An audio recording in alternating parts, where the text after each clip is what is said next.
على سيدنا محمد سيد الأولين والآخرين وعلى آله وأصحابه أجمعين.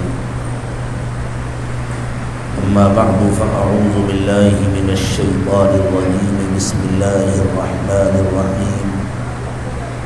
ولله على الناس حج البيت من استطاع إليه سبيلا ومن كفر فإن الله غني عن العالمين. سبحان ربك رب العزة عما يصفون وسلام على المرسلين والحمد لله رب العالمين. اللهم صل على سيدنا محمد وعلى آل سيدنا محمد وبارك وسلم. اللهم صل على سيدنا محمد وعلى آل سيدنا محمد وبارك وسلم. اللهم صل على سيدنا محمد وعلى آل سيدنا محمد وبارك وسلم. حج ایسا فریضہ ہے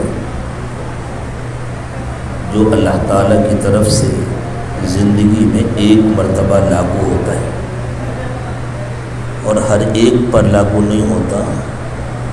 جس کو اللہ تعالیٰ نے مالی وسعت دی ہے، جس کو استطاعت دی ہے، اسی پر لاگو ہوتا ہے.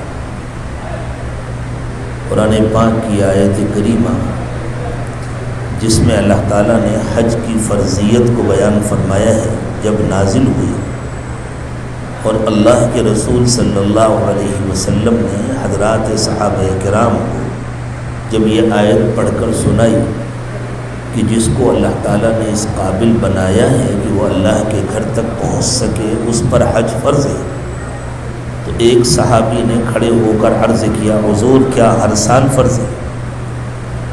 تو حضور اکرم صلی اللہ علیہ وسلم نے اس پر خاموشی اختیار فرمائی. جب انہوں نے پھر پوچھا تو حضور نے فرمایا کہ نہیں، ہر سال فرض نہیں ہے، زندگی میں ایک بار فرض ہے.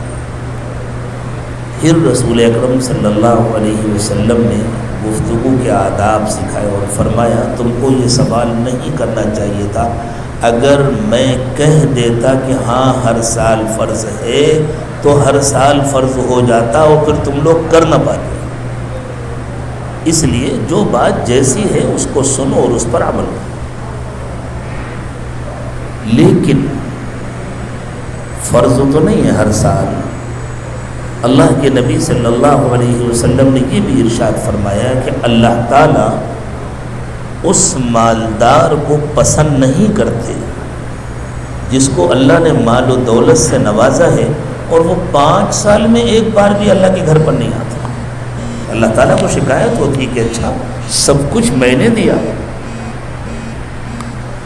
سب کچھ اس کو میں نے دیا اور اس کے بعد سارے کام کرنے کا وقت ہے، سب جگہ جانے کا وقت ہے اور میرے گھر آنے کا وقت ہے. میرے گھر آنے کے لیے اس کے پاس پیسہ نہیں ہے تو اللہ تعالیٰ ناراض ہوتا ہے. اور پھر جب اللہ ناراض ہوتے ہیں تو روزی کی برکت ختم ہو جاتی ہے، پھر طرح طرح کی پریشانیاں آتی ہیں. اس لیے علماء کرام نے کہا کہ جو حیثیت والے لوگ ہیں ان کو 5 سال میں ایک مرتبہ ضرور حج کرنا چاہیے. اور اس سے بھی پہلے اللہ تعالیٰ کسی کو ہر سال توفیق دے، ایک سال ناغہ کر کے توفیق دے تو یہ بڑی سعادت کی بات ہے. اللہ تعالیٰ یہ سعادت سب کو نصیب فرمائے. اگر حج فرض ہو گیا اور انسان نے اس کو فوراً نہیں ادا کیا، اس کو کچھ مؤخر کیا، کچھ ٹالا، تو اس ٹال مٹول پر گناہ ہوتا ہے. اسی لیے علماء کرام کہتے ہیں کہ حج فرض ہو جانے کے بعد پہلی فرصت میں حج ادا کرنا چاہیے، دوسرے کام بعد میں، پہلے حج. لیکن محققین علماء کہتے ہیں کہ اگر کر لیا بعد میں، زندگی نے وفا کیا اور حج کر لیا، حج کیے بغیر مرا نہیں، تو یہ گناہ ختم ہو جاتا ہے. اللہ تعالیٰ اسے معاف کر دیتے ہیں کہ ٹھیک ہے میرے بندے نے کچھ لیٹ تو کیا لیکن کر لیا. لیکن خدا نخواستہ اگر اس ٹال مٹول میں جان چلی گئی، کچھ پتہ تو ہے نہیں کہ اس کی زندگی کتنی بڑی ہے، اس نے سوچا نہیں جانے دو، ابھی 1 آدھ سال جانے دو، ذرا کاروبار اور اچھا ہو جائے، ذرا 1 آدھ مکان اور بن جائے، فلاں فیکٹری لگ جائے، فلاں ہو جائے، یہ ہو جائے، وہ ہو جائے، تب جاؤں گا، اور نہیں جا سکا اور دنیا سے چلا گیا۔ تو اللہ کے رسول صلی اللہ علیہ وسلم نے فرمایا کہ پھر میری ذمہ داری نہیں ہے کہ وہ یہودی بن کر مرتا ہے یا نصرانی بن کر مرتا ہے۔ یہ یہودی اور نصرانی اس لیے کہا کہ یہودی اور نصرانی حج نہیں کرتے تھے، مکے کے مشرکین بھی حج کرتے تھے، لیکن یہودی اور نصرانی حج نہیں کرتے تھے۔ حالانکہ کفر میں مشرک، یہودی، نصرانی سب برابر ہیں۔ اور خود اللہ تعالیٰ نے ارشاد فرمایا حج کی فرضیت کو بیان کرنے کے بعد، فرمایا وَمَنْ كَفَرَ فَإِنَّ اللَّهَ غَنِيٌّ عَنِ الْعَالَمِينَ، جو ناشکری کرتا ہے، جو انکار کرتا ہے، جو کفر کرتا ہے، لفظ کفر کے سارے معنی ہیں، تو پھر اللہ کو ساری دنیا کی پرواہ نہیں ہے، یعنی ساری دنیا مل کر اللہ کا انکار کر دے، ساری دنیا مل کر طے کر لے کہ ہم اللہ کے گھر نہیں آئیں گے، تو اللہ کے اوپر کوئی فرق نہیں پڑتا، اللہ کو کوئی پرواہ نہیں۔ مفسرین کہتے ہیں کہ یہ جو رسول اللہ صلی اللہ علیہ وسلم نے ارشاد فرمایا کہ اس کا خطرہ ہے کہ ایمان پر موت نہیں آئے گی اس شخص کی جس پر حج فرض ہوا اور وہ اپنی سستی کی وجہ سے، اپنے ٹال مٹول کی وجہ سے نہیں گیا، یہ قرآن پاک کی اسی آیت کریمہ کے اندر موجود ہے، وَمَنْ كَفَرَ فَإِنَّ اللَّهَ غَنِيٌّ عَنِ الْعَالَمِينَ۔ ایک تو یہ وجہ ہو سکتی ہے کہ اللہ تعالیٰ نے پیسے تو دے دیے لیکن ابھی صحت ساتھ نہیں دے رہی، انسان بیمار ہے، یا اس نے کوشش کی ویزا نہیں ملا، یا امن و امان نہیں ہے، ایسے حالات ہیں، پھر مجبوری ہے، وہ مجبوری تو اللہ کی طرف سے ہے، لیکن انسان کی یہ نیت ہونی چاہیے کہ جیسی ہی مجبوریاں ختم ہو جائیں، جیسے ہی میں جا سکوں میں فوراً کروں۔ پھر حج کیسے ادا ہوتا ہے اس کے مسائل ہیں، احرام کے اپنے مسائل ہیں، احرام کیسے باندھنا ہے، احرام میں کیا کیا پابندیاں ہیں، احرام میں کیا کیا چیزیں منع ہو جاتی ہیں، کہ احرام میں آدمی شکار نہیں کر سکتا، احرام میں انسان خوشبو نہیں لگا سکتا، بال نہیں کاٹ سکتا، ناخن نہیں کاٹ سکتا، پورا پیر بند ہو جائے ایسی چپل یا جوتا نہیں پہن سکتا، سر میں ٹوپی نہیں لگا سکتا، رومال نہیں ڈال سکتا، سر کو نہیں ڈھانک سکتا، چہرے کو نہیں ڈھانک سکتا۔ اسی طرح اپنی بیوی سے کوئی ایسی بات جو میاں بیوی کے درمیان ہوتی ہے جس کو اللہ تعالیٰ نے حلال کیا ہے وہ بات بھی نہیں کر سکتا۔ یہ سب احرام کی پابندیاں ہیں، ان کو مسائل کہتے ہیں۔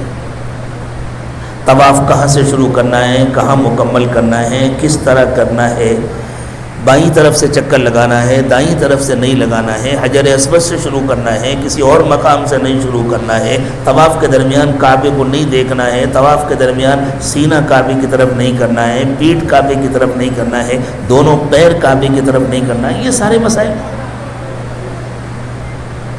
پھر منی کب جانا ہے، احرام کہاں سے باندھنا ہے، منی جا کر کیا کرنا ہے، پھر عرفات کب جانا ہے، وہاں کس وقت نمازیں پڑھنی ہیں، کس طرح پڑھنی ہیں، کیا کیا کرنا ہے، کیسے دعا مانگنی ہے، کب وہاں سے مزدلفہ واپس ہونا ہے، اور مزدلفہ آ کر کے کس طرح مغرب اور عشاء کی نمازیں جمع کر کے پڑھنا ہے اور کس وقت پڑھنا ہے، اور اس کے بعد فجر تک مزدلفہ میں رکنا ہے، پھر فجر کے بعد مزدلفہ کا وقوف کرنا ہے، پھر منی واپس جانا ہے، پھر جا کر رمی جمرات کرنا ہے، اور رمی جمرات کے بعد پھر قربانی کرنی ہے، اس کے بعد حلق کرنا ہے، اور اس درمیان میں آگے پیچھے اس میں ترتیب فرض نہیں ہے، طواف زیارت کرنا ہے۔ یہ سارے مسائل ہیں الحمدللہ جو آپ حضرات نے یقیناً سنے ہوں گے، سیکھے ہوں گے، آپ نے ایسی کتابیں لے لی ہوں گی جن میں لکھے ہوں گے، اور جو کمیاں رہ جائیں گی انشاءاللہ مکہ مکرمہ میں عمرے کی ادائیگی کے بعد حج سے پہلے جو چند دن ملیں گے اس میں اللہ کی توفیق سے ان مسائل کے مذاکرے ہوں گے۔ لیکن سب سے اہم بات جس کی پوری تیاری کر کے جانا ہے وہ یہ ہے کہ حج کی اسپرٹ کیا ہے، حج کی روح کیا ہے، حج کی اصل جان کیا ہے۔ جیسے انسان کی اگر روح نکل جائے تو باڈی بے جان ہے، اس کی کوئی اہمیت نہیں، پھر تو اسے غسل دینا ہے، نماز پڑھنی ہے، دفن کرنا ہے اور ایصال ثواب کرنا ہے۔ جب تک روح ہے، جب تک جان ہے، اسی وقت تک زندگی ہے۔ تو ہر عمل کی اپنی ایک جان ہوتی ہے، حج کی جان کیا ہے؟ تو خوب یاد رکھنا چاہیے، حج کی جان ہے اللہ کی محبت کی تڑپ، ہر ایمان والے کے دل میں اللہ کی محبت ہوتی ہے. ایمان نام ہی ہے اللہ کی محبت کا، لیکن وہ جو تھوڑی سی محبت ہوتی ہے وہ کافی نہیں ہے. اللہ یہ چاہتے ہیں کہ یہ محبت اتنی زیادہ ہو جائے، اتنی زیادہ ہو جائے کہ ایمان والے کو تڑپا دے. اور اللہ یہ چاہتے ہیں کہ ایمان والے کے دل میں صرف اللہ کی محبت ہو اور کسی کی نہ ہو. ایک بات یاد رکھیں، اللہ کی محبت کی اپنی شاخیں ہیں. اللہ کے رسول سے محبت یہ بھی اللہ کی ہی محبت کا حصہ ہے. اللہ والوں سے محبت یہ بھی اللہ کی ہی محبت کا حصہ ہے. اللہ کے دین سے محبت، اللہ کی کتاب سے محبت، اللہ کے گھر سے محبت، یہ سب اللہ کی محبت کا حصہ ہے. اللہ کے رسول سے محبت اسی لیے تو ہے نا کہ وہ اللہ کے رسول ہیں. اللہ والوں سے محبت اسی لیے تو ہے کہ وہ اللہ کے چہیتے ہیں، اللہ کے نیک بندے. یہ ساری محبتیں اللہ کی محبت کا حصہ ہیں. اللہ تعالیٰ کسی ایسی محبت کو پسند نہیں فرماتے جو اللہ کی محبت سے جڑی ہوئی نہ ہو، جو اللہ کی محبت کا حصہ ہو. جو محبتیں اللہ کی محبت سے جڑی ہوئی ہیں ان محبتوں سے اللہ کی محبت میں اضافہ ہوتا ہے. اب دیکھیں رسول اکرم صلی اللہ علیہ وسلم کی محبت دل میں جتنی بڑھے گی اللہ کی محبت اتنی بڑھے گی. حضور سے جتنی محبت ہوگی اتنی زیادہ بندے کی عبادت کرنے کا دل چاہے گا. حضور کی جتنی اطاعت کرے گا وہ حقیقت میں اللہ کی اطاعت ہوگی. من یطیع الرسول فقد اطاع اللہ، جس نے رسول کی اطاعت کی اس نے اللہ کی اطاعت کی. اللہ والوں سے جتنی محبت بڑھے گی دل میں خود بخود اتنی اللہ سے محبت بڑھے گی. اللہ والوں سے جتنی عقیدت بڑھے گی گناہ سے اتنی نفرت ہوگی، اللہ کا کہنا ماننے کا اتنا دل چاہے گا. تو یہ سب اللہ کی محبت کا حصہ ہے. اللہ اپنی محبت میں شدت چاہتے ہیں، اور محبت ہے ہی ایسی چیز جس میں شدت لازمی طور پر ہوتی ہے. جس کو دنیا سے محبت ہوتی ہے اس کو دنیا سے شدید محبت ہوتی ہے. وہ ہر وقت دنیا کے منصوبے بناتا ہے، پلان بناتا ہے، کیسے پیسے کماؤں، کیسے عہدہ حاصل کروں، کیسے مجھے کرسی مل جائے، کیسے میری جائیداد میں اضافہ ہو جائے، کیسے میری دولت میں اضافہ ہو جائے، کیسے میرے کاروبار میں اضافہ ہو جائے. اللہ تعالیٰ سب کچھ دے، اللہ کاروبار بھی دے، دولت بھی دے، عزت بھی دے، لیکن اللہ دنیا کی محبت سے بچائے. اللہ کرے ہمیں یہ سب کچھ ملے اللہ کا کہنا مان کر، اللہ کی محبت کے ساتھ. جب اللہ سے محبت ہوتی ہے تو پھر انسان ہر وقت اسی دھن میں رہتا ہے مجھے کیسے اللہ کا قرب نصیب ہو جائے، میں کیسے اللہ کا مقرب بندہ بن جاؤں، اللہ کا محبوب بندہ بن جاؤں، اللہ مجھ سے کیسے محبت کریں گے. کام تو اسی وقت بنے گا نا جب اللہ بھی ہم سے محبت کریں گے. ہم ایک طرفہ محبت کرتے رہے اور ایک طرفہ محبت کا دعویٰ کرتے رہے اور اللہ ہم سے محبت نہ کرے تو کچھ حاصل نہیں.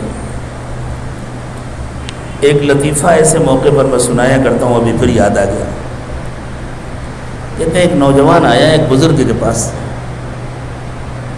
حضرت میں شادی کر رہا ہوں، دعا کر دیجیے آسانی سے ہو جائے. حضرت نے پوچھا اچھا؟ ان کو تعجب ہوا اس کو کون بیٹی دے رہا ہے. وہ بیچارہ نہ شکل کا تھا نہ عقل کا تھا، سمجھدار بھی زیادہ نہیں تھا، دیکھنے میں بھی پرکشش نہیں تھا، کوئی اس کی کمائی دمائی بھی نہیں تھی. تو حضرت کو تعجب، لیکن اب کیا کہیں، اللہ والے تو سب سے محبت کرتے. تو انہوں نے پوچھا کہاں کر رہے ہو شادی؟ تو وہ ایک بہت مشہور نواب صاحب تھے، بڑی حیثیت کے آدمی، بڑی عزت والے، دولت والے، شہرت والے. حضرت وہ فلاں نواب صاحب ہے نا ان کی بیٹی سے کر رہا ہوں. تو ان کو اور تعجب ہوا کہ میں تو نواب صاحب کو سمجھدار سمجھتا تھا، ان کو دنیا میں کوئی اور داماد نہیں ملا، اس کو دے رہے اپنی بیٹی. تو لیکن پھر بھی انہوں نے سنجیدگی سے پوچھا اچھا تو کیا بات چیت طے ہو گئی ہے؟ تو کہنے حضرت بس اسی لیے تو دعا کرانے آیا ہوں، آدھا کام ہو گیا ہے، صرف آدھا باقی ہے، اس کے لیے آپ دعا کر دیجیے. کیا آدھا ہو گیا ہے، کیا آدھا باقی؟ حضرت میں بھی تیار ہوں، میرے گھر والے بھی تیار ہیں، ابھی ان لوگوں سے بات نہیں کی ہے، دعا کیجیے وہ بھی تیار ہو گئے. آدھا کام ہو گیا ہے، آدھا باقی. ہم دعویٰ کرتے ہیں ہمیں اللہ سے محبت ہے، اللہ کے رسول سے محبت ہے، یہ تو آدھا کام ہے نا. اور زندگی ہماری اپنی مرضی کی گزر رہی ہے، زندگی شیطان کی مرضی کی گزر رہی ہے. تو یہ تو ایسے ہی ہو گیا جیسے کوئی نواب صاحب کی بیٹی سے شادی کرنا ہے، آدھا کام ہو گیا ہے، آدھا باقی ہے. بھائی ادھر سے بھی تو اپروول ملے، ادھر سے بھی تو منظوری ملے. تو اللہ تعالیٰ نے ارشاد فرمایا دیکھو بندو، اگر تم کو اللہ سے محبت ہے تو تم میرے محبوب حضرت محمد صلی اللہ علیہ وسلم کا کہنا مانو، ان کی اطاعت کرو، ان کے طریقے پر چلو، تو پھر اللہ کو بھی تم سے محبت ہوگی، پھر اللہ بھی تم سے محبت کریں گے، اور کام تمہارا اس وقت بنے گا جب اللہ تم سے محبت کریں گے، پھر اللہ تمہاری مغفرت فرمائیں گے، پھر اللہ تم کو اپنی رحمتوں سے نوازیں گے، پھر اللہ تمہارے کام میں برکت دیں گے، تمہارے گھر کے کاموں میں، تمہارے رشتے میں، تمہاری زندگی میں، پوری زندگی اللہ تمہاری برکت سے بھر دیں گے، تمہاری دنیا بھی اچھی بنے گی، تمہاری آخرت بھی اچھی بنے گی، لیکن یہ جب ہوگا جب تم سے اللہ محبت کرے۔ تو اللہ تعالیٰ یہ چاہتے ہیں، بندے کو اپنا محبوب بنانے کے لیے یہ چاہتے ہیں کہ بندے کے دل میں اللہ کی شدید محبت ہے۔ دو باتیں ایسی ہیں جن میں ہلکا پھلکا ہونا اللہ کو پسند نہیں۔ ایک اللہ کی محبت، ڈھیلی ڈھیلی محبت، ہلکی پھلکی محبت اللہ کو پسند نہیں ہے۔ اللہ نے شرط لگائی ہے، مجھ سے تو شدید محبت کرو، ٹوٹ کے محبت کرو، دیوانے بن جاؤ گے۔ اور دوسرے اللہ کا ذکر، وہ تھوڑا سا ہو تو اللہ کو پسند نہیں ہے۔ اللہ کہتے ہیں میرا ذکر تو کثرت سے ہونا چاہیے۔ اسی لیے قرآن پاک میں اللہ تعالیٰ نے جہاں بھی ذکر کا تذکرہ کیا کثرت کی شرط لگائی، یا ایھا الذین آمنوا اذکروا اللہ ذکرا کثیرا والذاکرین اللہ کثیرا والذاکرات۔ سیدنا موسیٰ علیہ السلام کو جب اللہ تعالیٰ نے نبوت کا درجہ دیا تو حضرت موسیٰ علیہ السلام نے اللہ تعالیٰ سے درخواست کی کہ اللہ، اتنا بڑا کام اکیلے کرنا میرے لیے بہت دشوار ہے، اور حالات بھی سخت مخالف ہیں۔ جس بادشاہ کے پاس آپ مجھے بھیج رہے ہیں، میں اس بادشاہ کے گھر میں بچپن سے رہا ہوں، مجھ سے ایک غلطی ہو گئی تھی، میرے ہاتھ سے ایک شخص کا خون ہو گیا تھا، وہ لوگ تو مجھے پکڑتے ہی پھانسی میں چڑھا دیں گے، مجھے موت کی سزا دیں گے، میری کچھ سنیں گے بھی نہیں۔ تو اللہ تعالیٰ نے وعدہ کیا کہ نہیں، وہ ہم حفاظت کریں گے، پریشان مت ہو۔ تو حضرت موسیٰ علیہ السلام نے درخواست کی کہ اللہ، میرے بھائی ہیں ہارون، حضرت ہارون حضرت موسیٰ سے 1 سال بڑے تھے، اللہ میرے بھائی ہارون ہیں، ان کو میرا مددگار بنا دیجیے، ان کو میرا وزیر بنا دیجیے۔ وزیر مددگار کو کہتے ہیں اصل میں عربی میں، تعاون کرنے والے۔ اور اس موقع پر اللہ تعالیٰ سے حضرت موسیٰ علیہ السلام نے جو درخواست کی تھی وہ یہ تھی کہ اللہ، اگر ہارون بھی میرے ساتھ ہو جائیں گے تو ہم دونوں مل کر آپ کو خوب یاد کریں گے، کئی نسبحک کثیرا ونذکرک کثیرا۔ اللہ ہارون کو بھی میرے ساتھ نبوت میں شامل فرما دیجیے تاکہ ہم دونوں مل کر کے آپ کی خوب پاکی بیان کریں اور آپ کا خوب ذکر کریں، آپ کو خوب یاد کریں۔ یہ گفتگو حضرت موسیٰ کے درمیان اور اللہ تعالیٰ کے درمیان ہوئی تھی۔ اگر اللہ تعالیٰ اس کو قرآن پاک میں بیان نہ کرتے تو ہمیں آپ کو پتہ بھی نہیں چلتا۔ اور ہم حضرت موسیٰ کے امتی نہیں ہیں، ہم تو حضرت محمد صلی اللہ علیہ وسلم کے امتی ہیں۔ حتیٰ کہ اگر حضرت موسیٰ علیہ السلام زندہ ہوتے اور حضور کی تشریف آوری ہو گئی ہوتی تو حضرت موسیٰ بھی حضور کے امتی بنتے۔ خود رسول اکرم صلی اللہ علیہ وسلم نے ارشاد فرمایا، لو کان موسیٰ حیا لما وسعہ الا اتباعی، اگر میرے سامنے حضرت موسیٰ زندہ ہوتے تو ان کے لیے دوسرا کوئی راستہ نہیں ہوتا، وہ میرا اتباع کرتے، وہ میرے طریقے پر چلتے، وہ میرے امتی بنتے۔ پھر اللہ تعالیٰ نے یہاں کیوں ذکر کیا؟ یہ بتلانے کے لیے ذکر کیا کہ دیکھو اللہ تعالیٰ کو ذکر میں کثرت پسند ہے، چاہے امتی ذکر کرے چاہے نبی ذکر کرے، ہر ایک سے اللہ تعالیٰ کثرت کو پسند کرتے ہیں۔ تو ذکر کرو اللہ کا کثرت سے اور محبت کرو اللہ سے شدت کے ساتھ، ٹوٹ کر محبت۔ اور حج میں اگر ہم غور کریں تو حج میں یہی 3 چیزیں نظر آتی ہیں، اللہ سے ٹوٹ کر محبت، اللہ کا کثرت سے ذکر اور اللہ سے خوب دعا مانگنا۔ یہی 3 چیزیں ساری جگہوں پر، سارے اعمال میں، بس اللہ سے محبت کا اظہار کرنا، اللہ کا خوب ذکر کرنا اور اللہ سے خوب دعا مانگنا۔ لیکن ہم محبت کے اظہار میں بھی آزاد نہیں ہیں، ہم بندے ہیں اور حضرت محمد صلی اللہ علیہ وسلم کے طریقوں کے پابند ہیں، تو ہمیں محبت کے اظہار میں بھی پابند کر دیا گیا۔ اس طرح محبت کا اظہار کرو۔ احرام باندھنا بھی محبت کا اظہار ہے، طواف کرنا بھی محبت کا اظہار ہے، سعی کرنا بھی محبت کا اظہار ہے، دوڑ کر منا جانا، پھر عرفات جانا، پھر مزدلفہ جانا، پھر منا آنا، اور پھر رمی کرنا، پھر مکے جانا، طواف زیارت کرنا، پھر واپس آنا، یہ بھاگ دوڑ، علماء نے کہا یہ بھاگ دوڑ جو ہے یہ گویا ایک طرح کا نمونہ ہے جو حشر کا حال ہوگا. کبھی بندہ پریشان ادھر بھاگ رہا ہے، کبھی ادھر بھاگ رہا ہے، کبھی ادھر بھاگ رہا ہے، کسی طرح میری مغفرت ہو جائے، کسی طرح اللہ تعالیٰ مجھ سے راضی ہو جائے، میرا بیڑا پار ہو جائے. تو یہ سکھایا جا رہا ہے دیکھو اس بھاگ دوڑ سے تمہارا ذہن منتقل ہونا چاہیے کہ قیامت کے دن ایسی بھاگ دوڑ ہو، اور جس کی مغفرت ہو جائے گی، جس سے اللہ راضی ہو جائیں گے وہی کامیاب ہوگا. جس کی مغفرت نہیں ہوئی اس کے پاس چاہے جتنے اعمال ہوں، اور چاہے جتنی بڑی بڑی ڈگریاں ہوں، اور چاہے جتنی اس کی عزت و شہرت ہو، کسی کام کی نہیں. اللہ ہم سب کی مغفرت فرمائے. اللہ تعالیٰ صرف محبت نہیں چاہتے، محبت کا اظہار بھی چاہتے، خود محبت اپنا اظہار چاہتے. تو اللہ تعالیٰ نے ہمیں محبت کا اظہار سکھایا. دنیا میں اگر کسی کو کسی سے محبت ہو جاتی ہے تو غور کریں کیا ہوتا ہے.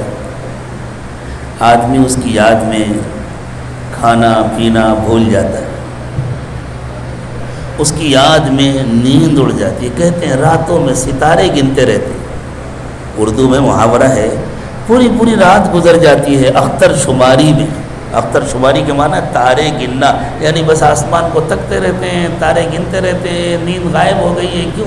کسی کے خیال میں ڈوبے ہوئے ہیں، کسی کے محبت میں ڈوبے ہوئے ہیں، اور پھر اس کو پانے کے لیے انسان اپنا پیسہ پانی کی طرح بہا دیتا ہے. کتنے دیوانے ہیں، کتنے مجنوں ہیں جو کروڑ پتی تھے فقیر بن گئے صرف اس لیے کہ کسی کی خاطر انہوں نے سب کچھ لٹا دیا.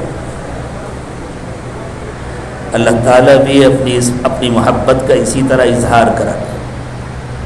یوں نہیں بلاتے اللہ اپنے گھر پر. اب غور فرمائیے، حج کا موسم کب شروع ہوتا ہے؟ حج کی ادائیگی کے جو ایام ہیں وہ تو مخصوص ہیں، وہ تو 8 ذی الحجہ سے شروع ہوتے ہیں. لیکن حج کا موسم، حج کا سیزن، عربی میں موسم کا لفظ سیزن کے لیے استعمال ہوتا ہے. یہی موسم ہے جو اردو میں موسم بن گیا ابھی. تو حج کا موسم شروع ہوتا ہے عید کا چاند نکلتے ہی. جیسے ہی عید کا چاند نکلا، جیسے ہی شوال کا چاند نکلا، رمضان ختم ہوا، حج کا موسم شروع ہو گیا. اسی لیے اگر کوئی بہت پہلے سے احرام باندھنا چاہتا ہے، میں پہلے سے احرام باندھوں گا اور اس کے بعد اتنے دن تک احرام میں رہوں گا اور اللہ کو یاد کرتا رہوں گا، اور پھر جب حج کا وقت آئے گا، خاص دن آئیں گے تو جا کر کے حج کروں گا، تو وہ یہ احرام رمضان میں نہیں باندھ سکتا. وہ شوال کا چاند نکلنے کے بعد احرام باندھ سکتا. خود اللہ تعالیٰ نے فرمایا الحج اشہر معلومات، حج کے متعین مہینے، شوال کا مہینہ، ذی قعدہ کا مہینہ. شوال تو گزر گیا، ابھی ذی قعدہ چل رہا ہے، اور ذی قعدہ بھی ختم ہونے والا ہے. ذی قعدہ کی 23 تاریخ ہو گئی. تو شوال کا مہینہ، ذی قعدہ کا مہینہ اور ذی الحجہ کے ابتدائی 10 دن، یہ اشہر حج کہے جاتے ہیں. یہ حج کا سیزن ہے، حج کا موسم ہے. حج کا موسم شروع ہونے سے پہلے رمضان ہے. سوچیں ہم کیا کیا کرتے ہیں حج کا موسم شروع ہونے سے پہلے. زکوٰۃ نکالتے ہیں نا، اللہ کی محبت میں مال خرچ کرتے ہیں، یہ بھی اللہ کی محبت کا اظہار ہے. اللہ سب کو مکمل حساب کر کے باقاعدہ 2.5% زکوٰۃ نکالنے اور مصارف تک پہنچانے کی توفیق عطا فرمائے کہ یا تو بندہ خود مصارف تک پہنچائے یا جو مصارف تک پہنچا سکتا ہے اس کے حوالے کرے، اس کو وکیل بنائے. پھر رمضان کا مہینہ شروع ہوا تو ہم نے دن میں روزہ رکھا. یہ بھی اللہ کی محبت کا ایک اظہار ہے کہ اللہ کی محبت میں کھانا چھوڑ دیا، اللہ کی محبت میں پانی چھوڑ دیا، اللہ کی محبت میں بیوی سے بھی ذرا دور ہو گئے. پھر رات آئی، دن بھر روزہ رکھا، تھکے ہوئے ہیں، کام کیا، آرام کا تقاضا ہے، لیکن دوسرے دنوں کے مقابلے میں زیادہ نماز پڑھ رہے ہیں، زیادہ لمبی نماز پڑھ رہے ہیں، 20 رکعت تراویح کے ادا کر رہے ہیں. یہ بھی اللہ کی محبت کا ایک اظہار ہے کہ اللہ آپ کی محبت میں تو نیند غائب ہو گئی میری، بس آپ کے سامنے مصلی پر کھڑے رہنے کا دل چاہتا ہے. اور ابھی تراویح سے فارغ ہوئے، لیٹے، ذرا سا آرام کیا، پھر اچانک اٹھ گئے، جیسے اللہ کی محبت نے بے قرار کر دیا. ارے کتنی دیر ہو گئی میں لیٹا ہوا تھا. پھر کھڑے ہو گئے مصلی پر، پھر تہجد پڑھنا شروع کر دیا، پھر ہاتھ اٹھا کر بیٹھ گئے، پھر اللہ سے مانگنا شروع کر دیا، رو رہے ہیں، گڑ گڑا رہے ہیں، مانگ رہے ہیں، یہ سب محبت کا اظہار ہے۔ تو زکوٰۃ کے عنوان سے مال خرچ کرنا یہ بھی اللہ کی محبت کا اظہار ہے، روزے کے عنوان سے کھانا پینا چھوڑنا یہ بھی اللہ کی محبت کا اظہار ہے، تراویح کے عنوان سے آرام چھوڑنا، تہجد کے عنوان سے آرام چھوڑنا یہ بھی اللہ کی محبت کا اظہار ہے۔ تو اللہ نے کہا ہاں میرے بندو، واقعی تمہارے اندر میری محبت آ گئی ہے اور تم میری محبت میں بے قرار ہو گئے ہو، اور جس سے محبت ہوتی ہے بندہ اس سے ملنے کی تمنا کرتا ہے، جس سے محبت ہوتی ہے بندہ اس سے ملاقات کرنا چاہتا ہے، اس کے گھر جانا چاہتا ہے، اس کا دل چاہتا ہے۔ ایسا نہ ہو کہ کہیں چلتے پھرتے ملاقات ہو جائے، چلتے پھرتے بھی ملاقات ہو جائے تو بہت اچھی بات ہے، لیکن دل چاہتا ہے ایک مرتبہ محبوب اپنے گھر تو آنے کی اجازت دے دے، یا تو میرے گھر آ جائے یا مجھے اپنے گھر بلا لے۔ تو اللہ کہتے ہیں ہاں میرے بندو، میری بندیوں، اب واقعی تمہارے دل میں میری محبت آ گئی ہے، آ جاؤ تمہیں اجازت ہے۔ یہ شوال کا چاند نکلتے ہی اللہ اپنے محبت کرنے والے بندوں اور بندیوں کو اپنے گھر آنے کی اجازت دیتے، اب آ جاؤ تمہیں اجازت ہے۔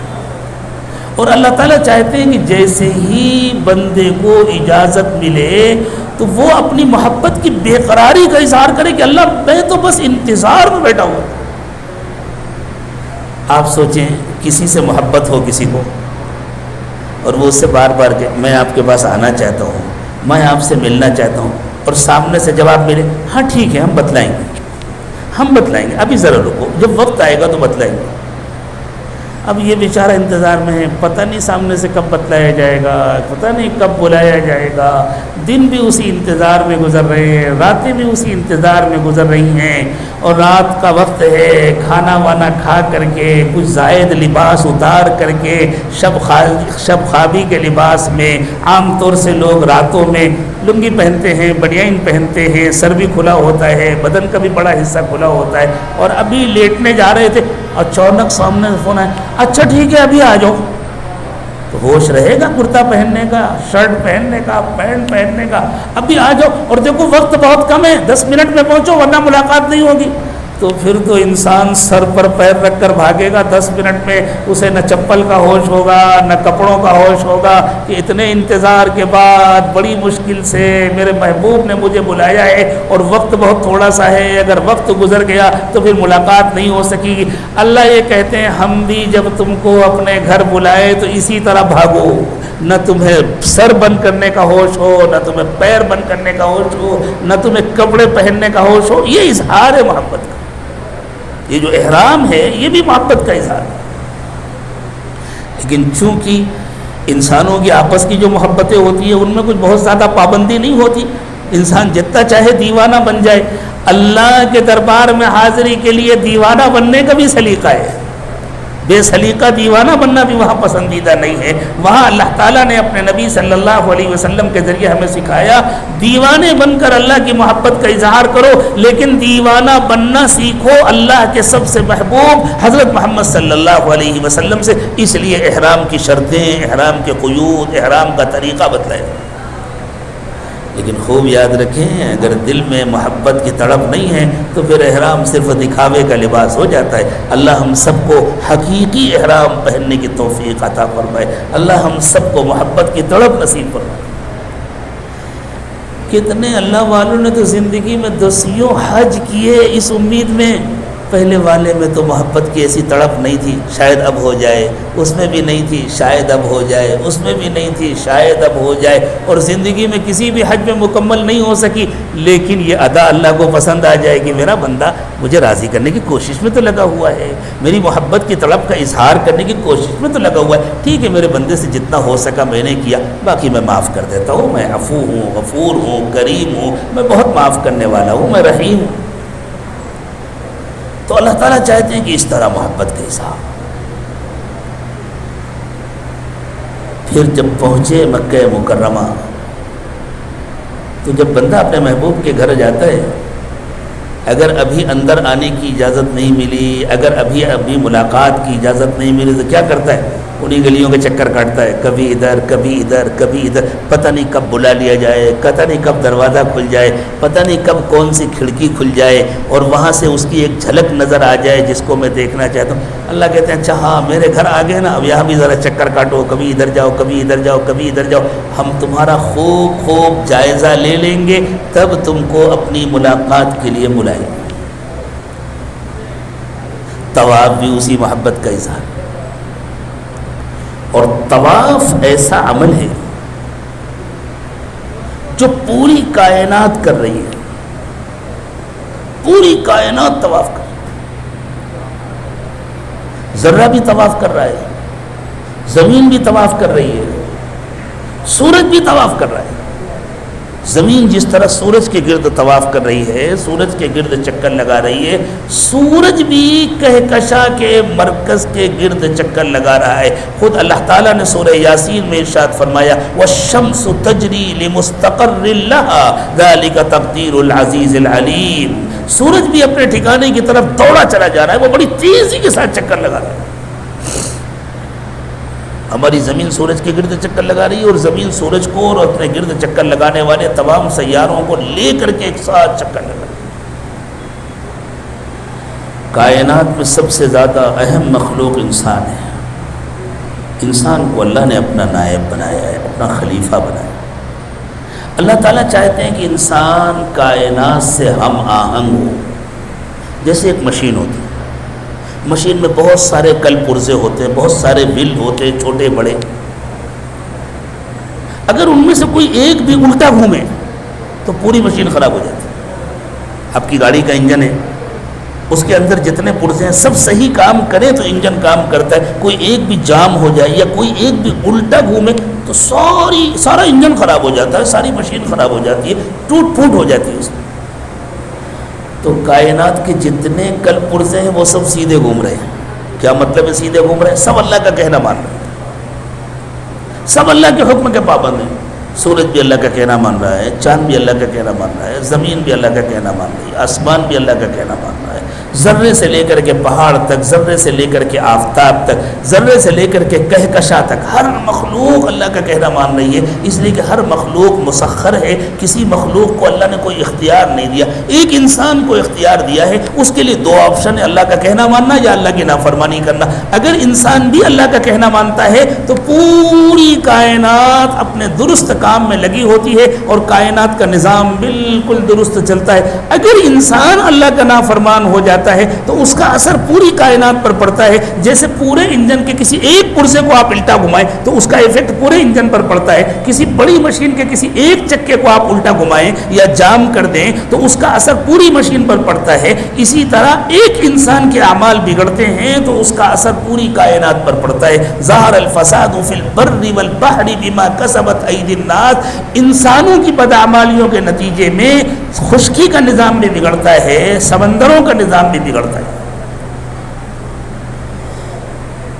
کعبے کا طواف کر کے انسان اس بات کا عملاً اظہار کرتا ہے کہ اللہ جس طرح آپ نے پوری کائنات کو بنایا ہے اور پوری کائنات آپ کا کہنا مانتی ہے اور پوری کائنات آپ کی مرضی کے مطابق طواف کر رہی ہے، اللہ میں بھی آپ کا بندہ بن کر کے ہمیشہ رہوں گا، میں بھی آپ کی مرضی کے مطابق طواف کروں گا، میں آپ کے حکم کے خلاف کوئی کام نہیں کروں گا۔ کوئی ایک بندہ بھی الٹا طواف کرتا ہے؟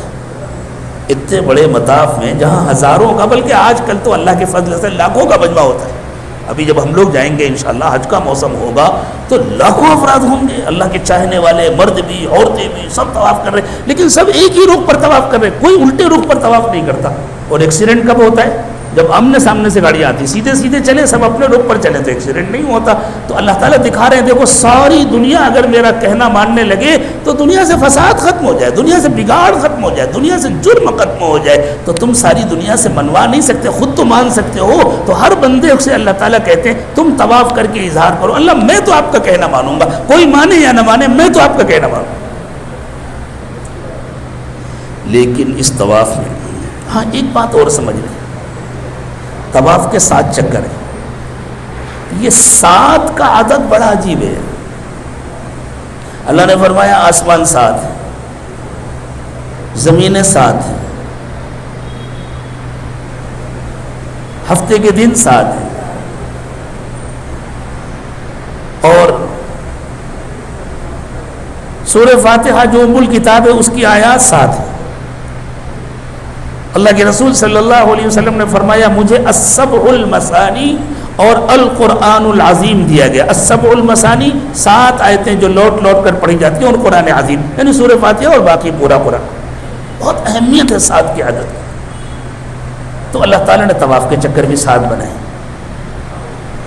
اس کی حقیقی وجہ تو اللہ ہی کو معلوم ہے، اللہ کے رسول کو معلوم ہے صلی اللہ علیہ وسلم۔ ہمیں تو اللہ کے نبی صلی اللہ علیہ وسلم نے جتنا بتا دیا اتنا، اور اتنا ہمارے لیے کافی ہے۔ یہ جو طواف کے 7 چکر ہیں، ان میں سے ہر چکر شروع ہوتا ہے حجر اسود سے اور ختم ہوتا ہے حجر اسود۔ اس طرح حجر اسود کا استلام ایک طواف میں 8 بار ہوتا ہے، ایک بار شروع کرتے وقت، اور اس کے بعد 7 چکر میں ہر مرتبہ پورا کرتے وقت، تو طواف کے اندر 8 مرتبہ استلام ہوتا ہے۔ پھر جب صفا اور مروہ کی سعی کرنے جاتے ہیں تو مسنون طریقہ یہ ہے کہ پھر استلام کر کے جائیں تو 9واں استلام ہو جاتا ہے، تو ایک عمرے کے اندر 9 استلام ہوتا ہے۔ اس بات کو سمجھیں کہ استلام کیا چیز ہے اور کیوں ہے۔ اس سے پہلے ایک بات اور سمجھ لیں، اللہ تعالیٰ کو مردوں اور عورتوں کا اختلاط بالکل پسند نہیں۔ نامحرم عورتوں سے تنہائی میں اللہ کے رسول صلی اللہ علیہ وسلم نے ملاقات نہیں فرمائی۔ حضور اکرم صلی اللہ علیہ وسلم کی نامحرم عورتوں سے جو ملاقات ہوتی تھی وہ ازواج مطہرات کی موجودگی میں ہوتی تھی اور پردے سے ہوتی تھی۔ حضور نے بھی نامحرم عورتوں کو بے پردہ سامنے آنے کی اجازت نہیں دی، حتیٰ کہ ایک مرتبہ اللہ کے نبی صلی اللہ علیہ وسلم مسجد میں معتکف تھے، اور آپ کی 2 ازواج مطہرات، آپ کی 2 بیویاں آپ سے ملاقات کے لیے تشریف لائیں مسجد میں۔ ملاقات کی اجازت تھی پردے کے ساتھ، اور کوئی تھا نہیں، قریب میں آپ کے حجرے تھے، وہ بیٹھ کر کے باتیں کر رہی تھی۔ مسجد اس زمانے میں کھلی ہوئی تھی، کھجور کی پتیوں سے جھوپڑے جیسا بنا دیا گیا تھا، کھجور کے ڈنٹل تھے، باہر سے کوئی گزر رہا ہے تو دیکھ سکتا تھا۔ ایک انصاری صحابی باہر سے گزر رہے تھے، ان کی نظر پڑی کہ 2 عورتیں اللہ کے نبی صلی اللہ علیہ وسلم کے پاس بیٹھ کر باتیں کر رہی ہیں۔ وہ جانے لگے، حضور نے ان کو بات یہاں ہو، وہ آگے، تم کو معلوم ہے دونوں کون ہیں؟ یہ فلاں ہیں، یہ فلاں ہیں، اپنی بیویوں کا نام لے کر کہا یہ فلاں ہے، میری بیوی ہے، یہ فلاں۔ تو انہوں نے عرض کیا حضور کیا ہم آپ کے بارے میں بدگمانی کر سکتے تھے؟ ہم آپ کے؟ فرمایا نہیں، شیطان انسان کی نسوں میں خون کی طرح دوڑتا ہے، مجھے خطرہ ہوا کہ کہیں تمہارے دل میں شیطان کوئی بدگمانی نہ ڈال دے کہ تنہائی میں اللہ کے نبی صلی اللہ علیہ وسلم کن عورتوں سے بات کر رہے تھے، اس لیے میں نے تم کو بلا کر کے بتلا دیا کہ یہ دونوں میری بیویاں ہیں۔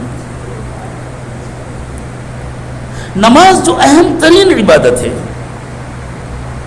اس میں بھی اختلاط کی اجازت نہیں ہے کہ ایک ہی صف میں مرد بھی کھڑا ہو عورتیں بھی کھڑے۔ اس زمانے میں تو بڑا اس کا نعرہ لگایا جا رہا ہے، وہ ترقی یافتہ عورتوں کی طرف سے اور بعض ترقی یافتہ مردوں کی طرف سے کہ صاحب عورتوں کو ان کے حقوق دینا چاہیے۔ حقوق دینے کا یہ مطلب تھوڑی ہے کہ الٹب کچھ بھی دے دیا جائے۔ اگر حقوق دینے کا یہی مطلب ہے تو مردوں کو چاہیے کہ پھر عورتوں کے ساتھ انصاف کریں نا، ایک بچے کو بیوی جنم دے، ایک بچے کو شوہر جنم دے، انصاف تو تبھی ہوگا نا۔ ایک دن گھر میں بیوی کھانا پکائے، ایک دن شوہر کھانا پکائے، تبھی تو انصاف ہوگا۔ یہ انصاف کرنے کو کوئی تیار نہیں ہے۔ اللہ تعالیٰ نے ہر مخلوق کو ایک مخصوص طریقے پر پیدا کیا ہے، اس کو کچھ مخصوص صلاحیتیں دی ہیں، اس کی صلاحیتوں کا صحیح استعمال ہو، اس کو پورا موقع دیا جائے، یہ اس کے ساتھ انصاف ہے۔ ورنہ آپ سوچیں ہم اپنی زندگی میں اگر اسی کو انصاف سمجھا جائے جس کے نعرے آج کل لگائے جا رہے ہیں، تو ہم اپنی زندگی میں کبھی انصاف کرتے ہیں؟ چپل چپل آدمی ہمیشہ پیر میں پہنتا ہے، ٹوپی ہمیشہ سر میں پہنتا ہے، کبھی انصاف کا تقاضا یہ الٹا بھی تو کرے نا، کبھی کبھی پیر میں ٹوپی پہنے سر میں چپل پہنے، کوئی کرتا ہے ایسا انصاف؟ کسی سے کہو تو کہے گا یہ تو نہ سمجھے کی بات ہے۔ تو بالکل اسی طرح انصاف کے نام پر مردوں اور عورتوں کو ایک ساتھ کھڑا کر دینا یہ انصاف نہیں ہے، یہ مساوات نہیں ہے، یہ ناسمجھی اور نادانی ہے۔ تو اللہ تعالیٰ نے اس کی بالکل اجازت نہیں، اس کی تو اجازت ہے کہ اگر پردے کا پورا اہتمام ہے، انتظام ہے، تو عورتیں مسجد میں جو زنانہ حصہ ہے وہاں کھڑی ہوں، لیکن اگر فتنے کا اندیشہ ہے تو اپنے گھر میں پڑھیں۔ نبی صلی اللہ علیہ وسلم کے زمانے میں ایک خاتون مسجد نبوی میں بڑے اہتمام سے 5 وقت نماز پڑھنے آتی تھی حضور کے پیچھے۔ حضور اکرم صلی اللہ علیہ وسلم نے فرمایا کہ تم اگر گھر میں نماز پڑھو تو تم کو زیادہ ثواب ملے گا۔ انہوں نے عرض کیا حضور میں تو آپ کے پیچھے پڑھنے آتی۔ حضور کی امامت ایسی کسی کی امامت ہو سکتی ہے؟ کائنات میں حضور جیسا کوئی امام ہو سکتا ہے؟ وہ بیچاری حضور کے پیچھے پڑھنے کے شوق میں آتی تھی، پھر بھی اللہ کے نبی صلی اللہ علیہ وسلم نے ان کو منع نہیں کیا، فرمایا ہاں تم آتی ہو تو تم کو آنے کی اجازت ہے، لیکن تم پردے کے اہتمام کے ساتھ آتی ہو، عورتوں والے حصے میں کھڑی ہوتی ہو، لیکن اگر تم یہاں آنے کے بجائے اپنے گھر میں پڑھو تو تم کو زیادہ ثواب ملے گا۔ اپنی امامت کے مقابلے میں حضور نے فرمایا تم کو زیادہ ثواب ملے گا۔ اسی لیے سیدنا عمر رضی اللہ تعالیٰ عنہ نے جب دیکھا کہ فتنے بڑھ رہے ہیں تو منع کر دیا کہ بھئی عورتیں اپنے گھر میں پڑھا کریں، لیکن اگر عورتیں آتی ہیں مسجد میں کسی جگہ فتنے نہیں ہیں تو پھر ان کے لیے الگ انتظام ہوتا ہے، ان کو مردوں کے ساتھ نہیں کھڑا کیا جاتا۔ حرمین شریفین میں آپ دیکھیں طواف تو ایک ساتھ ہوتا ہے، مرد اور عورتیں دونوں مل کے طواف کرتے ہیں، لیکن نماز ایک ساتھ نہیں پڑھتے۔ عورتوں کی نماز پڑھنے کے مقامات الگ ہیں، ان کو بھیجا جاتا ہے وہاں جاؤ، مرد الگ نماز پڑھتے ہیں۔ مسجد نبوی میں ہم دیکھیں عورتوں کے لیے مخصوص حصہ ہوتا ہے، ان کے گیٹ الگ ہوتے ہیں، ان کے آنے جانے کا راستہ الگ ہوتا ہے، اور مردوں کا حصہ الگ ہوتا ہے۔ طواف ایک ایسا عمل ہے، طواف ایک ایسی عبادت ہے جس میں اختلاط ہے۔ طواف کے سوا زندگی میں کوئی دوسری ایسی عبادت نہیں ہے جس میں اختلاط ہو۔ بازاروں میں اختلاط ہوتا ہے، وہ انسانوں کے اپنے کرتوت ہیں، وہ عبادت تھوڑی ہے، لیکن اللہ تعالیٰ نے کہیں اختلاط کو پسند نہیں کیا۔ طواف کے اندر اختلاط ہے۔ کوئی کہہ سکتا ہے اصل میں طواف میں مجبوری ہے، کوئی مجبوری نہیں ہے، خوب ذہن میں رکھیں کوئی مجبوری نہیں۔ اگر اللہ کے نبی صلی اللہ علیہ وسلم یہ حکم دے دیتے کہ مرد دن کے وقت میں طواف کریں گے، عورتیں رات کے وقت میں طواف کریں گی، تو دنیا کا کوئی بادشاہ اس نظام کو بدل سکتا تھا؟ کوئی مفتی اس کے خلاف فتویٰ دے سکتا تھا؟ کوئی مجبوری نہیں تھی۔ اور یہ کیا قابو میں نہیں آ سکتا تھا؟ یہ بالکل قابو میں آ سکتا تھا کہ رات میں عورتیں آئیں طواف کریں اور جائیں، دن میں مرد آئیں طواف کریں اور جائیں، مردوں اور عورتوں کو ایک ساتھ اجازت نہ ملے۔ لیکن اللہ کے نبی صلی اللہ علیہ وسلم نے یہ حکم نہیں دیا۔ طواف مرد اور عورتیں دونوں ساتھ میں مل کے کرتے ہیں۔ کیوں ہے یہ اختلاط؟ یہ سمجھیں، یہ اللہ تعالیٰ کی طرف سے ایک زبردست امتحان ہے، زندگی میں اس سے بڑا کوئی امتحان نہیں۔ جب اختلاط ہوتا ہے تو اپنے دل کو سنبھالنا آسان نہیں ہوتا۔ تبھی دل سنبھل سکتا ہے جب دل اللہ کی محبت سے لبالب بھرا ہو اور جب آخرت کے مناظر گویا نظر آ رہے ہو۔ انسان احسان کے اس اعلیٰ مقام تک پہنچ گیا ہو کہ اسے گویا دکھائی دے رہا ہو کہ آخرت کے یہ مناظر ہیں، اور اسے گویا نظر آ رہا ہو کہ اللہ میرے سامنے۔ اگر اللہ سامنے، ایک بزرگ سے ایک نوجوان نے کہا حضرت بازار میں نگاہیں قابو میں نہیں رہتی، چاہے جتنی کوشش کروں حضرت نگاہیں قابو میں نہیں رہتی۔ بہت بڑے بزرگ تھے۔ تو انہوں نے کہا اچھا بیٹا یہ بتلاؤ اگر میں تمہارے ساتھ موجود رہوں اور تمہیں پتہ ہے کہ میں دیکھ رہا ہوں، تم جب کسی نامحرم کو دیکھو تو میں دیکھ رہا ہوں تو دیکھنے کی ہمت کرو۔ نہیں حضرت بالکل نہیں ہمت کر سکتا۔ تو کہا اللہ تو ہر جگہ موجود رہتے ہیں، اس کا مطلب یہ کہ تمہارے دل میں اس کا یقین نہیں ہے کہ اللہ دیکھ رہے ہیں۔ اب ذکر کا اہتمام کرو، اب معمولات کی پابندی کرو تاکہ تمہارے دل میں یہ یقین جم جائے کہ اللہ دیکھ رہے۔ اللہ کے دیکھنے کا یقین ہوگا تو بھرے بازار میں بھی کسی نامحرم کی طرف نظر نہیں اٹھی۔ مجھے ایک لطیفے جیسا واقعہ یاد آ گیا۔ ایک صاحب ایک مرتبہ اپنے شہر کے بازار میں گئے، اور بڑی خوش فہمی میں مبتلا ہو گئے، بڑی خوش فہمی میں مبتلا ہو گئے، ہمارا شہر کتنا اچھا ہو گیا، ہمارے شہر میں تو عورتوں نے بازار میں آنا ہی بند کر دیا۔ وہ یہ سمجھ رہے ہیں کہ بازار میں کوئی عورت ہی نہیں ہے، اس لیے کہ اللہ نے ان کو توفیق دے دی کہ ان کی نگاہیں نیچی رہتی ہیں، وہ کسی نامحرم کو نہیں دیکھتے، تو وہ سمجھے کہ یہاں کوئی نامحرم ہے ہی نہیں۔ اللہ چاہتے ہیں بندہ طواف اس طرح کرے کہ کسی مرد کو کسی عورت کا ہوش نہ ہو، کسی عورت کو کسی مرد کا ہوش نہ ہو، میں اللہ کے دربار میں حاضر ہوں، جیسے حشر کے میدان میں جب حاضری ہوگی۔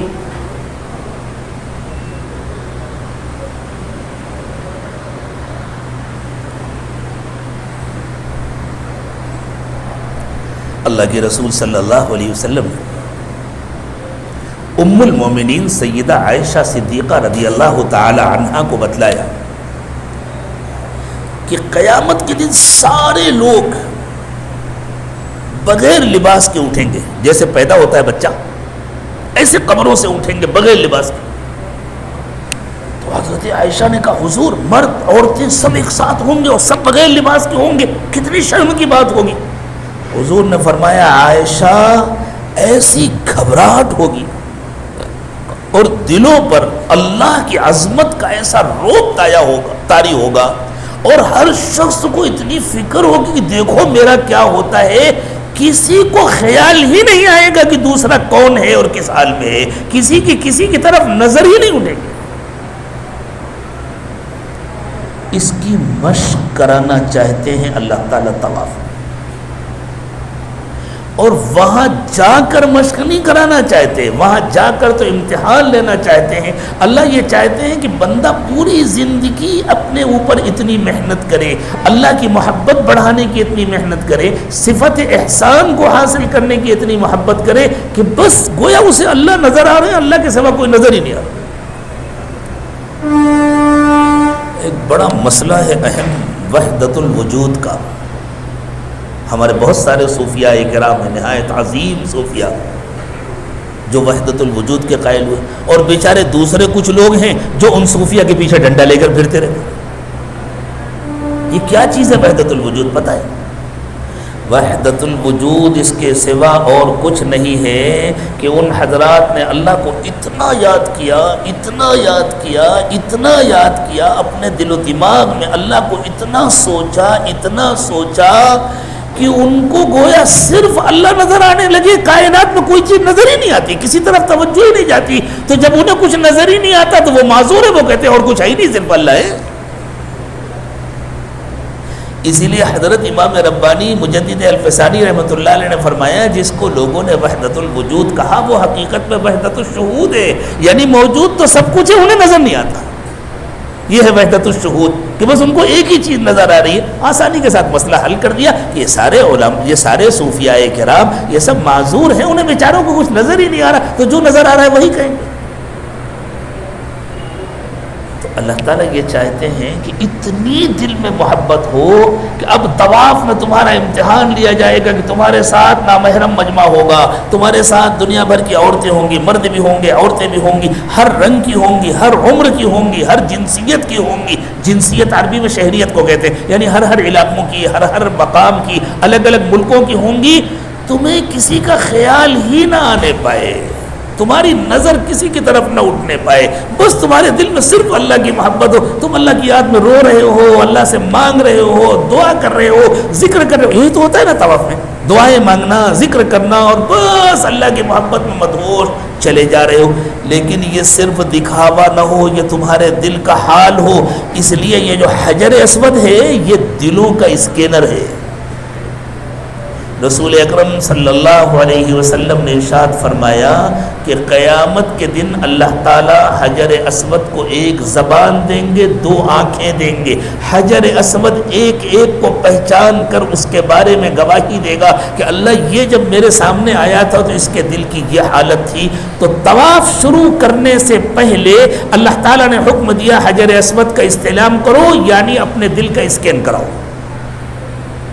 ایک مرتبہ تمہارا ڈاٹا سیو ہوگا تمہارے دل کا کیا حال ہے۔ کتنی محبت لے کر کے آئے ہو. اللہ کے سوا کسی اور کا خیال تو نہیں ہے, اللہ کے سوا کسی اور کی محبت نہیں. اب اس کے بعد اجازت, اب چکر لگاؤ, اب چکر لگاؤ, تمہارا امتحان ہے. تم جو راستے بھر نعرہ لگاتے آئے ہو لبیک لا شریک لک لبیک, جب ہم تلبیہ پڑھیں گے انشاءاللہ, حاجی تلبیہ پڑھتا ہے تو وہ جو کہتا ہے احرام باندھتے ہی لبیک اللہم لبیک, اللہ آپ نے بلایا اس لیے میں آ رہا ہوں, اور اللہ میں بے قرار ہو کر آ رہا ہوں, بھاگا چلا آ رہا ہوں. مجھے نہ اپنا ہوش ہے, نہ کپڑوں کا ہوش ہے, نہ کھانے پینے کا ہوش ہے, نہ چپل کا ہوش ہے, نہ ٹوپی کا اور عمامے کا اور رومال کا, کسی چیز کا ہوش نہیں. اللہ میں بھاگا چلا آ رہا ہوں.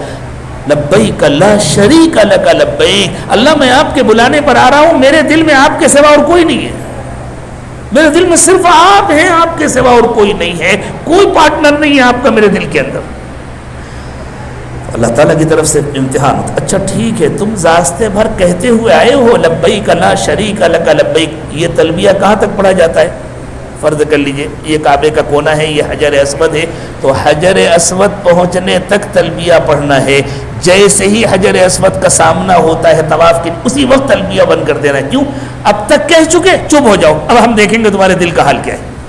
اب تک تم زبان سے کہہ چکے اللہ میرے دل میں کوئی نہیں ہے, اللہ میرے دل میں کوئی نہیں ہے, اللہ صرف آپ کی محبت میں آیا ہوں, اللہ صرف آپ کے بلانے پر آیا ہوں, اللہ میں صرف آپ کی محبت میں تڑپ رہا ہوں, کہہ چکے, بس چپ ہو جاؤ. اب ہم اسکین کریں گے اور دیکھیں گے تمہارے دل کا حال کیا ہے. جیسے ہی بندہ حجر اسود کے سامنے جاتا ہے اس کے دل کی حالت حجر اسود میں محفوظ ہو جاتی ہے. اب اجازت دیجیے, اب چلو چکر لگاؤ, اب چکر لگاؤ, ہم دیکھیں گے تم نے اب تک کہا تھا کہ اللہ کوئی نہیں ہے, کوئی نہیں ہے, کوئی نہیں. اب ہم تم کو اتار رہے ہیں پانی میں, اب ہم تم کو اتار رہے ہیں اس میدان میں جہاں تمہارے دل کو کھینچنے والا سارا سامان موجود ہے. اگر دل کے اندر ذرا بھی کھوٹ ہے, اگر دل کے اندر ذرا بھی گندگی ہے تو فوراً تمہارا دل دوسری طرف متوجہ ہو جائے گا, اور فوراً تمہاری آنکھیں کسی کو دیکھنا شروع کر دیں گی, کسی کو تاکنا شروع کر دیں گی. اور اگر واقعی تمہارے دل میں ہمارے سوا کسی کی محبت نہیں ہے تو تم انسانوں کی سمندر میں رہتے ہوئے بھی اپنے کو بالکل اکیلا سمجھو گے, اور ہماری یاد میں گھوم کر کے اسی پوائنٹ پر آ جاؤ گے جہاں آئے تھے.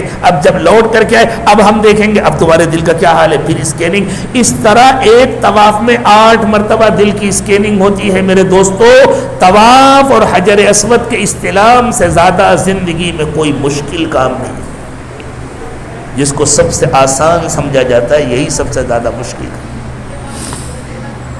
اللہ تعالی ہم سب کی حفاظت فرمائے, اللہ ہمیں اپنی محبت کی تڑپ عطا فرمائے.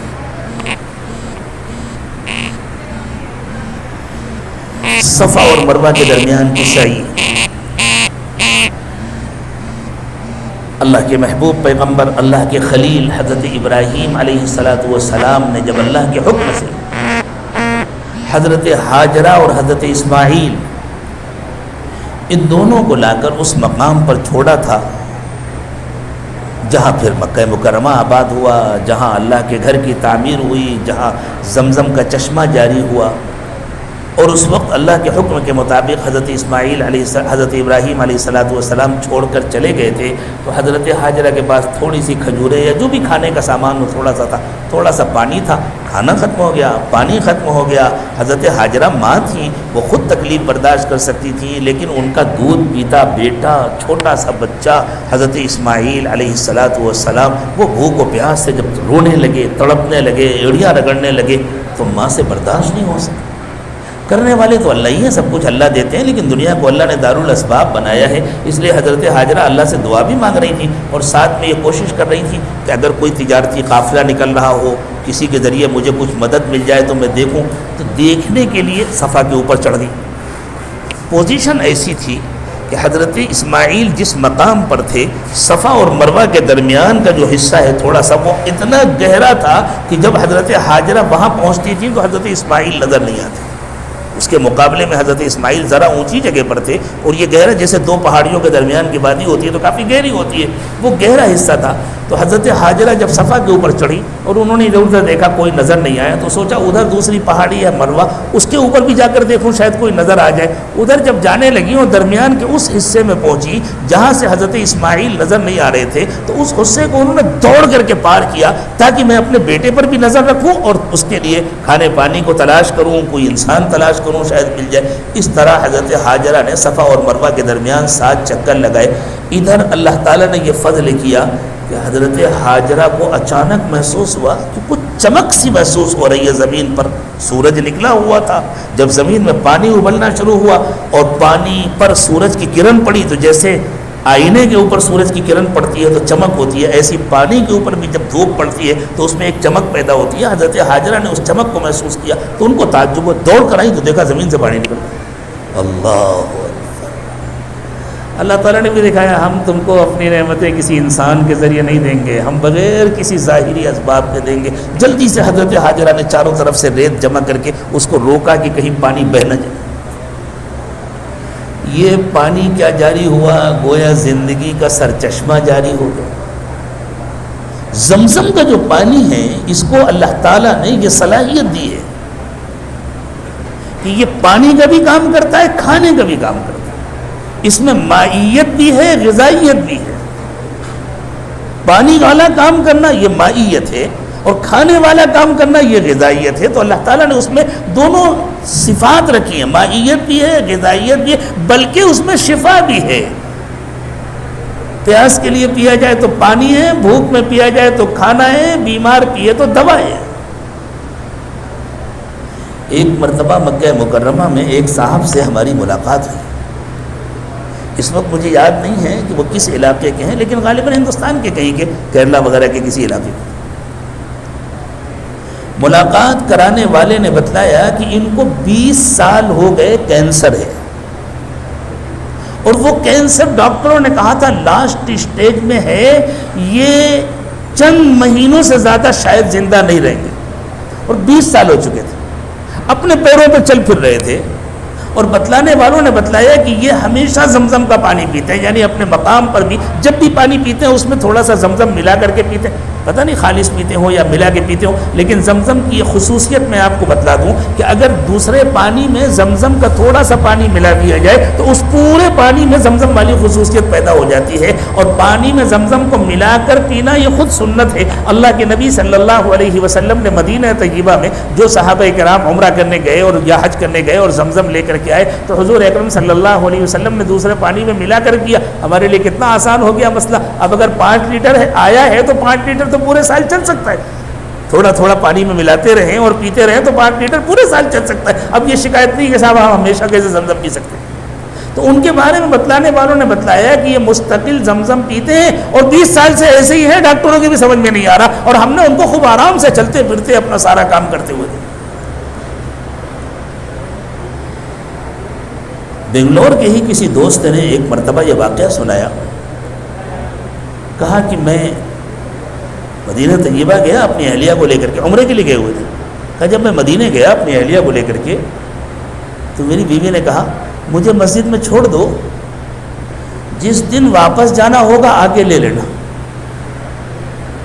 تقریباً عمرہ کرنے والے 7 دن قیام کرتے ہیں مدینے میں.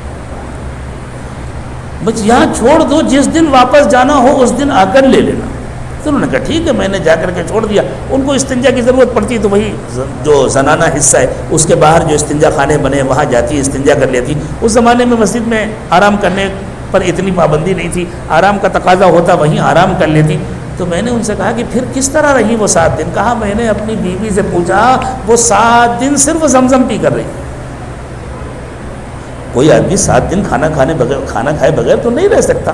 ہو سکتا ہے زندہ ہو لیکن وہ صحت مند نہیں ہو سکتا، وہ اپنے پیروں پر چلنے کے قابل نہیں رہ جائے گا، حالت خراب ہو جائے گا. بالکل ٹھیک تھی وہ. یہ تو اس زمانے کے واقعات ہیں. زندہ انسان بعض اللہ والوں کے حالات میں لکھا ہے کہ انہوں نے حرم مکی میں 40 دن اس طرح گزارے ہیں کہ نیت کر لی پورے 40 دن رہیں گے، کچھ کہیں جائیں گے نہیں سوائے زمزم پینے کے، نہ کچھ اور کھایا نہ پیا. اور جب باہر نکلے تو پہلے کے مقابلے میں وزن بھی کچھ بڑھ گیا تھا. جب گئے تھے تو جتنا وزن تھا اس سے زیادہ بڑھ گیا. تو ظاہری اعتبار سے تو زمزم پانی بھی ہے، کھانا بھی ہے، دوا بھی ہے، اور حقیقی اعتبار سے زمزم ایمان کا چشمہ ہے۔ زمزم کے ذریعے ایمان میں بھی اضافہ ہوتا ہے، زمزم کے ذریعے علم میں بھی اضافہ ہوتا ہے، چونکہ ایمان ہی تو حقیقی زندگی ہے، اور اللہ تعالیٰ نے ظاہری زندگی کا ذریعہ پانی کو بنایا ہے۔ وَجَعَلْنَا مِنَ الْمَاءِ كُلَّ شَيْءٍ حَيٍّ، کہ ہم نے ہر زندہ چیز کو پانی سے پیدا کیا ہے۔ تو اللہ تعالیٰ نے پانی کو ایمان جو حقیقی زندگی ہے اس کی نشانی کے طور پر جاری فرمایا۔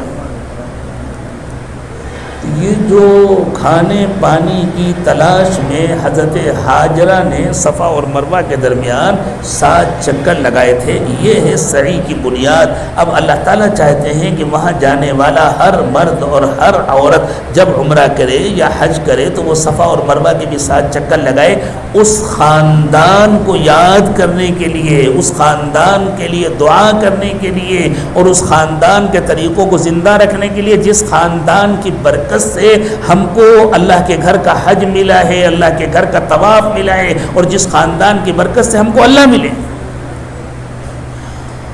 پھر ساتھ میں کتنا بڑا احسان ہے اللہ کے رسول صلی اللہ علیہ وسلم کا، کہ حضور اکرم صلی اللہ علیہ وسلم نے اپنی امت پر مہربانی فرمائی اور زمزم کی برکت میں اضافہ فرما دیا، اپنا بچا ہوا پانی زمزم کے کنویں میں ڈال کر۔ حضور اکرم صلی اللہ علیہ وسلم نے ڈول سے پانی نکالا اور اسی ڈول سے آپ نے پانی پیا، اور جو بچا اس کو زمزم کے کنویں میں الٹ دیا۔ اب قیامت تک جو بھی زمزم کا پانی پیے گا اسے یہ سمجھ کر پینا چاہیے میں اپنے آقا حضرت محمد صلی اللہ علیہ وسلم کا پیا ہوا جھوٹا پانی پی رہا ہوں۔ یہ احسان ہے اللہ کے نبی صلی اللہ علیہ وسلم۔ یہ صفا اور مروہ کے درمیان کی جو دوڑ ہے، جو سعی ہے، یہ بھی اللہ کی محبت کا اظہار ہے کہ اللہ آپ کی ایک بندی آپ کی محبت میں دوڑی تھی، اس نے آپ کی محبت میں قربانی دی تھی، اللہ ہم بھی اس کی یاد میں دوڑ رہے ہیں، ہم بھی قربانی دیں۔ پھر انشاءاللہ 8 ذی الحجہ کو اپنے مقام پر حرم میں جہاں بھی ٹھہرے ہوئے ہیں، وہ عزیزیہ ہو یا مکے کی پرانی آبادی ہو، سب حرم کے اندر ہے، تنعیم تک حرم ہے، جہاں مسجد عائشہ ہے، ادھر جہاں جعرانہ کا مقام ہے، ادھر حدیبیہ ہے، ادھر عرفات ہے، یہاں تک حرم کے حدود ہیں، جہاں بھی ٹھہرے ہوئے ہیں حرم کے اندر، اسی مقام سے احرام باندھ کر کے پھر مینا چلے جائے۔ اگر کوئی شخص نہیں پہن سکا احرام کے کپڑے اور نیت کر کے مینا چلا گیا اور وہاں جا کے بھی پہن لیا، تب بھی گنجائش۔ مینا جانے کے بعد وہاں کا کوئی مخصوص عمل نہیں ہے۔ مینا جا کر کے 5 نمازیں پڑھنی ہیں تو وہ تو بنگلور میں بھی 5 نمازیں پڑھنی ہیں، وہ تو مکے میں بھی 5 نمازیں پڑھنی، بندہ جہاں بھی رہے گا دن کی نمازیں بھی پڑھنی ہے، رات کی نمازیں بھی پڑھنی ہے، وہاں کا الگ سے کوئی مخصوص عمل نہیں۔ اللہ تعالیٰ چاہتے ہیں کہ مینا میں انسان 1 دن اور 1 رات گزارے عرفات کی فکر میں، اللہ کو خوب یاد کرے، اللہ کی خوب عبادت کرے، اور صرف اسی دھن میں رہے، اور کوئی کام نہیں ہے مینا میں، بس یہی دھن، کل انشاءاللہ عرفات جانا ہے، ہم اللہ کو راضی کرنے کے لیے آئے ہیں۔ تو اللہ تعالیٰ یہ چاہتے ہیں کہ بندہ اپنے ذہن میں یہ تصور کرے کہ عرفات کی حاضری گویا حشر کی حاضری ہے، اور اس سے پہلے کا 1 دن اور 1 رات جو مینا میں گزارا، یہ ہماری زندگی ہے۔ زندگی 1 دن اور 1 رات ہی کا تو نام ہے نا، وہی دن ہے جو ریپیٹ کرتا رہتا ہے، چاہے جتنی مرتبہ گھومے، 100 بار گھومے، 500 بار گھومے، 1000 بار گھومے، 10,000 بار گھومے، وہی 1 دن ہے جو گھومتا رہتا ہے، وہی 1 رات ہے جو گھومتی رہتی ہے۔ جس نے 1 دن اللہ کی یاد میں گزارنا سیکھ لیا، جس نے 1 دن گناہوں سے بچ کر گزارنا سیکھ لیا، جس نے 1 دن بندگی میں گزارنا سیکھ لیا، اور جس نے 1 رات اللہ کی مرضی کے مطابق اور حضور اکرم صلی اللہ علیہ وسلم کی سنت کے مطابق گزارنا سیکھ لیا، وہ ہر رات گزار سکتا ہے، وہ ہر دن گزار سکتا ہے، وہ پوری زندگی گزار سکتا ہے۔ تو اللہ تعالیٰ یہ دکھا رہے ہیں کہ دیکھو مینا میں رہ کر تمہیں عرفات کی تیاری کرنی ہے، باقی کھانا بھی کھانا ہے، پانی بھی پینا ہے، الگ سے کوئی خاص اہتمام نہیں ہے، نیند آئے تو آرام بھی کرنا ہے، استنجا بھی کرنا ہے، نماز کا وقت ہو تو نماز پڑھنا ہے، بالکل اسی طرح اب تمہیں اپنی پوری زندگی بالکل نارمل زندگی گزارنی ہے، کاروبار بھی کرنا ہے، گھر بھی بنانا ہے، بال بچوں کے ساتھ رہنا ہے، لیکن یہ سب کچھ اللہ کی مرضی کے مطابق کرنا ہے۔ یہ سب کچھ ہر وقت اس بات کے استحضار کے ساتھ کرنا ہے کہ مجھے اللہ کے پاس جانا ہے اور جا کر اپنی زندگی کا حساب دینا ہے، جیسے مینا میں ہر وقت انسان کے ذہن میں یہ رہتا ہے مجھے کل عرفات جانا ہے۔ عرفات سے جب واپس آئے اب بندے کو انتظار ہے اللہ مجھے بلائیں گے کب اپنی ملاقات کے لیے۔ دیکھیں اب تک چکر لگ رہے ہیں، اب تک خصوصی ملاقات نہیں ہوئی ہے، اللہ مجھے خصوصی ملاقات کے لیے کب بلائیں گے؟ تو اللہ نے کہا اچھا ٹھیک ہے، تم نے منی میں وقت گزارا، تم نے عرفات میں حاضری دی، تم نے خوب مغفرت کی دعا مانگی، تم نے گویا آخرت کی پوری تیاری کر لی، اپنے آپ کو آخرت کے لیے تیار کر لیا، دو چیزیں اور بچی ہیں، یہ دو کام اور کر لو، پھر میں تم کو بلاتا ہوں اپنی خصوصی ملاقات کے لیے۔ تمہارے دو بڑے دشمن ہیں، ایک اندر ہے ایک باہر ہے، اندر کا دشمن نفس ہے، باہر کا دشمن شیطان ہے۔ پہلے جا کر شیطان کو کنکریاں مارو، باہر کے دشمن سے کھلی دشمنی کا اظہار کرو۔ محبت بھی اپنا اظہار چاہتی ہے، نفرت بھی اپنا اظہار چاہتی ہے۔ تو اب تک جو کیا وہ اللہ کی محبت کو کے اظہار کے لیے کیا نا، احرام باندھا یہ بھی اللہ کی محبت کا اظہار ہے، طواف کیا یہ بھی اللہ کی محبت کا اظہار ہے، سعی کیا یہ بھی اللہ کی محبت کا اظہار ہے۔ ٹھیک ہے، تم نے اللہ سے محبت کا اظہار تو کر لیا، شیطان سے نفرت کا بھی تو اظہار کرو، اب جا کر کنکریاں مارو، یہ شیطان سے نفرت کا اظہار ہے۔ اور دیکھو یہ صرف ظاہری اظہار نہ ہو، دل میں بھی اظہار ہونا چاہیے، اس لیے کہ پھر تمہیں آنا ہے حجر اسود کے سامنے، ہم پھر تمہارے دل کا اسکین کریں گے، تمہارے دل کے اندر بھی شیطان کی نفرت ہونی چاہیے۔ اللہ میں نے شیطان سے بھی نفرت کا اظہار کر دیا۔ اب اللہ نے فرمایا یہ جو تمہارا نفس ہے، دیکھو نفس کے اندر دو صفات ہیں، دو قسم کی صفات ہیں۔ نفس کے اندر حیوانی صفات بھی ہیں، نفس کے اندر ملکوتی صفات بھی ہیں۔ اب تمہارا کام ہے تمہیں کن صفات کو باقی رکھنا ہے۔ حیوانی صفات کا مطلب جانور پنا، اور ملکوتی صفات کا مطلب فرشتوں والی صفات۔ عبادت کرنا، اللہ کا کہنا ماننا، اللہ کو یاد کرنا، یہ فرشتوں والی صفات ہے، اور صرف ہر وقت کھانا پینا اور جنسی خواہشات اسی میں لگے رہنا یہ حیوانی صفات ہے۔ اللہ تعالیٰ کا یہ انعام ہے، اللہ نے فرمایا اگر تم نے اپنے نفس کو ٹھیک کر لیا تو ہم تمہاری حیوانی خصوصیات کو بھی ملکوتی خصوصیات میں بدل دیں گے۔ ایسا نہیں ہے کہ اگر تمہارے نفس کا تزکیہ ہو جائے گا تو تمہیں کھانے کی اجازت نہیں ہے، کھانا تو جانور کا کام ہے، فرشتے کا کام کھانا نہیں ہے، لیکن اب ہم تمہارے کھانے کو بھی فرشتوں والا عمل بنا دیں گے، یعنی عبادت بنا دیں گے۔ تم نے اپنے نفس کو اگر ٹھیک کر لیا تو ہم تمہارے پینے کو بھی عبادت بنا دیں گے، حتیٰ کہ تمہاری بیوی سے جو ملاقات ہوتی ہے ہم اس کو بھی تمہارے لیے عبادت بنا دیں گے، یعنی تمہاری پوری زندگی کو ملکوتی زندگی بنا دیں گے، تمہاری زندگی سے حیوانیت ختم ہو جائے گی۔ اس کے اظہار کے لیے تم ایک حیوان کو، ایک جانور کو ہمارے نام پر ذبح کر کے ہم سے اس کا اظہار کرو کہ اللہ میرے نفس کے اندر کی جو حیوانی خصوصیات ہیں میں ان پر چھری چلا رہا ہوں، اللہ اب میں اپنے نفس کے حیوانی تقاضوں کو نہیں مانوں گا، اب میں آپ کا کہنا مانوں گا۔ تو اللہ کہتے ہیں پھر میرا انعام یہ ہے کہ اگر تم میرا کہنا مانو گے تو تمہارے نفس کے جو حیوانی تقاضے ہیں میں ان کو بھی ملکوتی بنا دوں گا، تمہاری پوری زندگی عبادت بن جائے گی۔ اب جب یہ دونوں کام کر لیے، شیطان سے بھی نفرت کا اظہار کر لیا اور گویا نفس کو بھی ذبح کر دیا، قربانی بھی کر لی، اللہ کہتے ہیں ہاں اب ذرا تیاری کرو، نہاؤ دھو، اچھے اچھے کپڑے پہنو، خوشبو لگاؤ اور تیار ہو کر مجھ سے خصوصی ملاقات کے لیے آؤ۔ یہ ہے طواف زیارت، زیارت خصوصی ملاقات کو کہتے ہیں۔ لیکن اللہ کہتے ہیں تیار ہو کر کے آنا، لیکن اس کا خیال رکھنا دل کا اسکین ہم پھر کریں گے، یہ صرف دکھاوا ہے یا یہی تمہارے دل کا حال ہے؟ میرے دوستو یہ حج کی روح ہے۔ اب جتنا وقت باقی رہ گیا ہے سفر میں ہم پوری کوشش کریں اپنے دل کو غیر اللہ سے خالی کریں، اپنا ذکر بڑھائیں، اپنے معاملات کو بالکل ٹھیک کریں، جو گناہ ہو گئے ان سے معافی مانگیں۔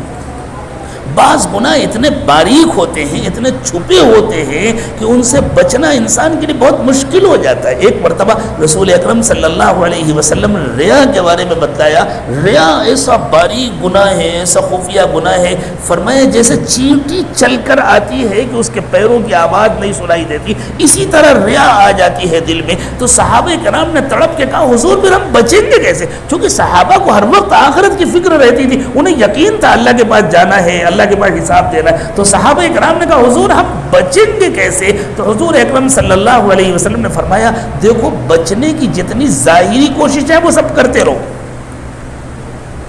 اور اس کے بعد اللہ تعالیٰ سے دعا مانگا کرو کہ اللہ ہم جن گناہوں کو جانتے ہیں انہیں بھی معاف کر دیجئے، اللہ ہم جن کو نہیں جانتے انہیں بھی معاف کر دیجئے، اللہ ہم سے انجانے میں جو گناہ ہو گئے انہیں بھی معاف فرما دیجئے۔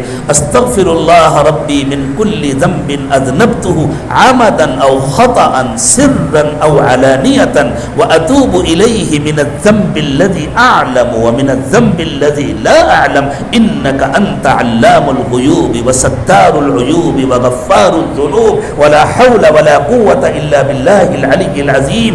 اللہ میں نے چھوٹے بڑے جان بوجھ کر انجانے میں جتنے گناہ کیے، اللہ میں جن گناہوں کو جانتا ہوں جن کو نہیں جانتا، اللہ میں ان سب سے آپ سے معافی مانگ رہا ہوں، اللہ مجھے معاف کر دیجئے۔ اللہ آپ ہی معاف کرنے والے ہیں، آپ ہی پردے ڈالنے والے ہیں، آپ ہی عیب پوشی کرنے والے ہیں، اللہ آپ ہی نیکیوں کی توفیق دینے والے ہیں، آپ کی توفیق کے بغیر کچھ نہیں ہوتا۔ اللہ کہتے ہیں اس طرح اللہ سے مانگا کرو، تمام گناہوں سے اپنے کو پاک و صاف کرو، تب جا کر تمہارا طواف زیارت بھرے گا، تب جا کر تمہاری ہم سے حقیقت میں ملاقات ہوگی، ورنہ ہم تمہارے دل کے حال کو محفوظ کر لیں گے اور قیامت کے دن تمہارے دل کا حال دکھائے رہے گا۔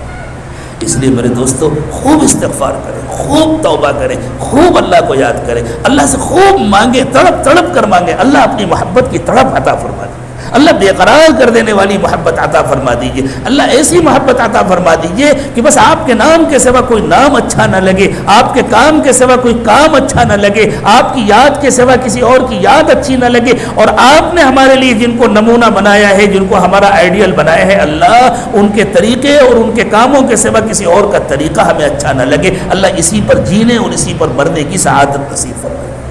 اللہ تعالیٰ سب کو حج مقبول و مبرور نصیب فرمائے، مدینہ طیبہ کی مقبول حاضری بھی نصیب فرمائے۔ میرے دوستو ہمارے سب سے بڑے محسن حضرت محمد صلی اللہ علیہ وسلم ہے، ہمیں جو کچھ ملا ہے حضور اکرم صلی اللہ علیہ وسلم سے ملا ہے، ہم اگر اپنے جسم کی کھال اتار کر چپل بنا کر کے عقیدت کے ساتھ حضور کے پیروں میں پہنا دیں تب بھی حضور کے احسانات کا بدلہ نہیں ادا ہو سکتا۔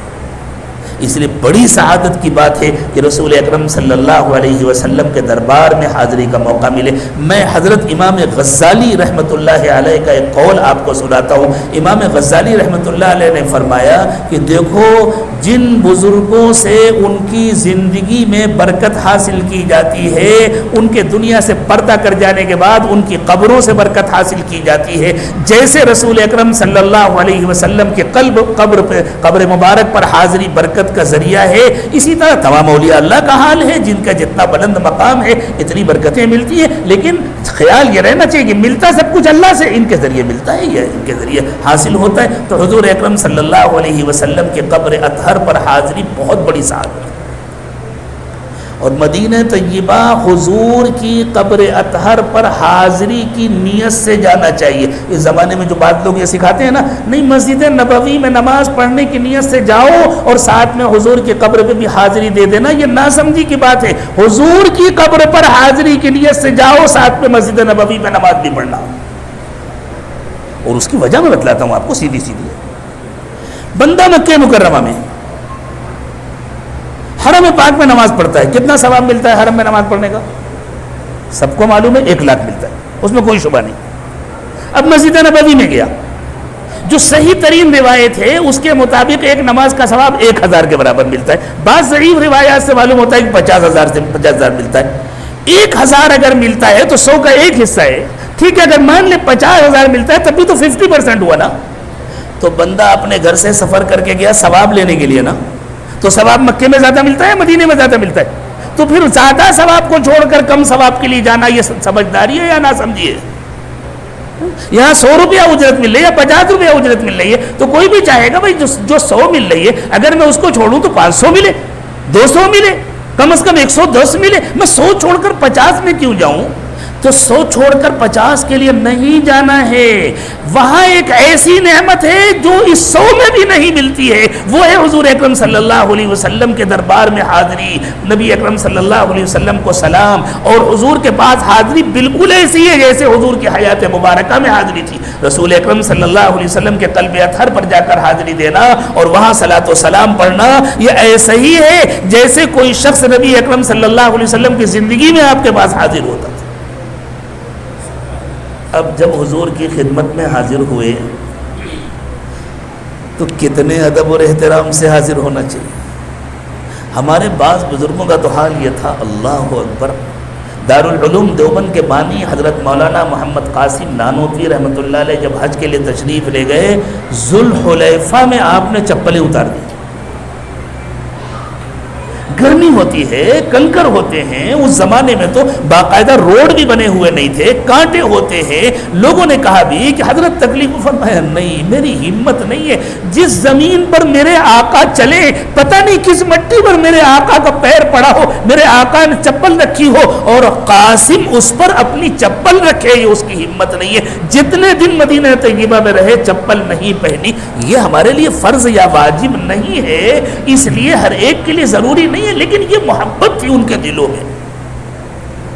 اللہ اس محبت کا کچھ حصہ ہمیں عطا فرما دے۔ میں آپ کو یہ مشورہ نہیں دے رہا کہ آپ وہاں چپل نہ پہنیں، مشکل ہے، سخت گرمی ہوتی ہے، دھوپ ہوتی ہے، پیروں میں چوٹ آ جاتی ہے، آپ لوگ اس کے عادی نہیں ہیں، اللہ تعالیٰ نے چپل پہننے کی اجازت دی ہے، لیکن دل میں تو ادب ہو، دل میں تو احترام ہو۔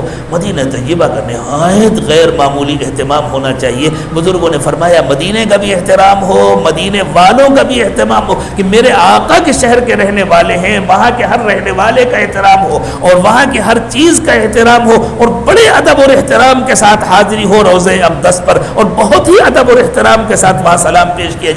آج کل جو ہو گیا نا، یہ ویڈیو بنا رہے ہیں، بنانا تو دور کی بات ہے میرے دوستوں، ان بنانے والوں کی طرف نظر اٹھا کے دیکھنا بھی نہیں، اور وہاں کسی کو روکنے کی بھی ضرورت نہیں ہے، جو کچھ کر رہا ہے پورے ادب کے ساتھ، صرف سلام پڑھنے گئے، سلام پڑھے اور آئے۔ حضور اکرم صلی اللہ علیہ وسلم نے ارشاد فرمایا کہ جب کوئی دور سے میرے پاس درود و سلام کا نذرانہ بھیجتا ہے تو فرشتے لے کر میرے پاس آتے ہیں، اور جب کوئی میری قبر میں آ کر پڑھے گا میں سنتا ہوں، میں جواب دیتا ہوں۔ یہ یقین رکھنا چاہیے کہ اللہ کے نبی صلی اللہ علیہ وسلم سن رہے ہیں اور آپ جواب دے رہے ہیں، اگرچہ آپ کا جواب ہم نہیں سن پا رہے۔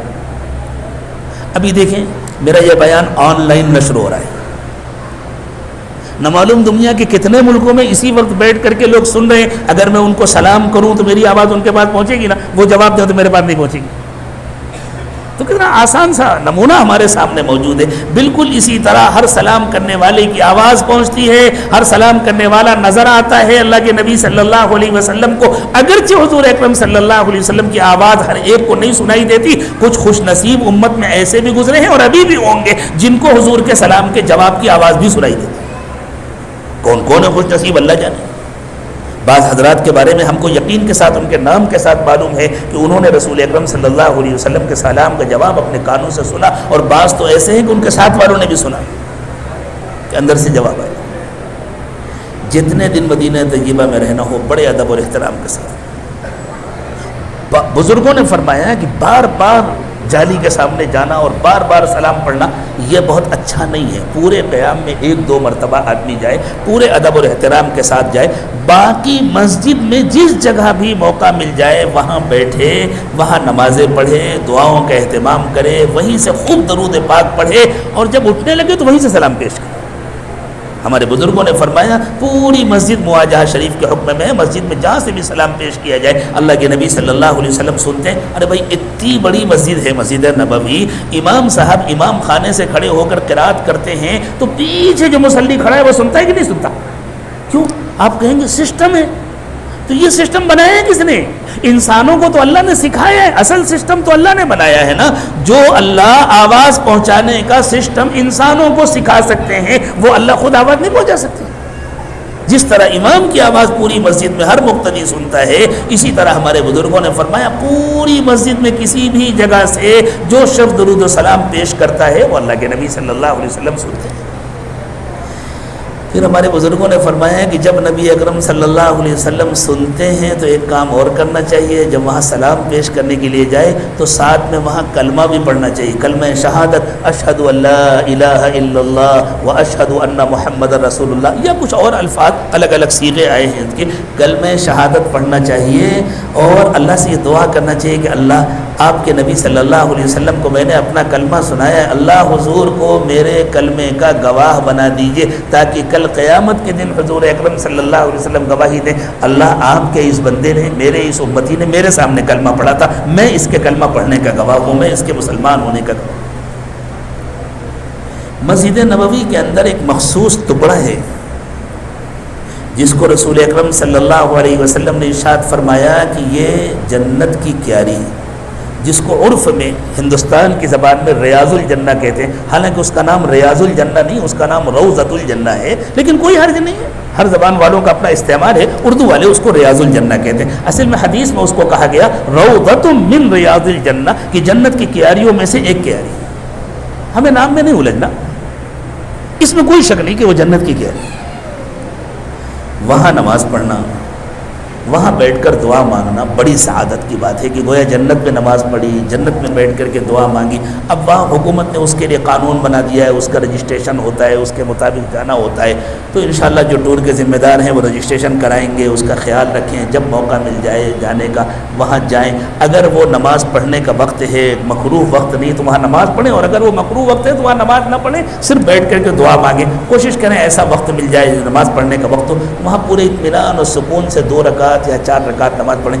وہاں بھی لوگ پہرے دار سر پہ مسلط رہتے، چلو چلو جلدی کرو، تو پھر ایسی نماز کی کوئی سر پہ مسلط ہے اور پڑھ نہیں پا رہے، اس سے بہتر یہ ہے کہ 4 رکعت کے بجائے 2 رکعت پڑھیں، لیکن پورے سکون اور اطمینان سے پڑھیں، اور اللہ تعالیٰ سے جو چاہیں دعا مانگیں، اپنے لیے، اپنے گھر والوں کے لیے، جن جن لوگوں نے آپ سے دعا کے لیے کہا ان سب کی طرف سے دعا مانگیں، اور ساتھ میں یہ بھی مانگیں کہ اللہ یہ جنت کی کیاری ہے، اور آپ کا وعدہ ہے، آپ جس کو ایک بار جنت میں بلا لیتے ہیں اسے واپس نہیں کرتے۔ اللہ جب آپ نے جنت کی کیاری میں بلا لیا تو مجھے حقیقی جنت کا حقدار بھی بنا دیجئے، اور اللہ مجھے معلوم ہے اگر زندگی گناہوں میں گزری تو یہاں آ جانے کے باوجود بھی جنت سے محرومی ہو جائے گی، اس لیے اللہ آپ ہی کرم فرمائیے، میری زندگی کو گناہوں سے خالی کر دیجیے، ہر ایسے گناہ سے میری زندگی کو خالی کر دیجئے جو جنت میں داخلے میں رکاوٹ بنے، اور اللہ مجھے جنتی بنا دے۔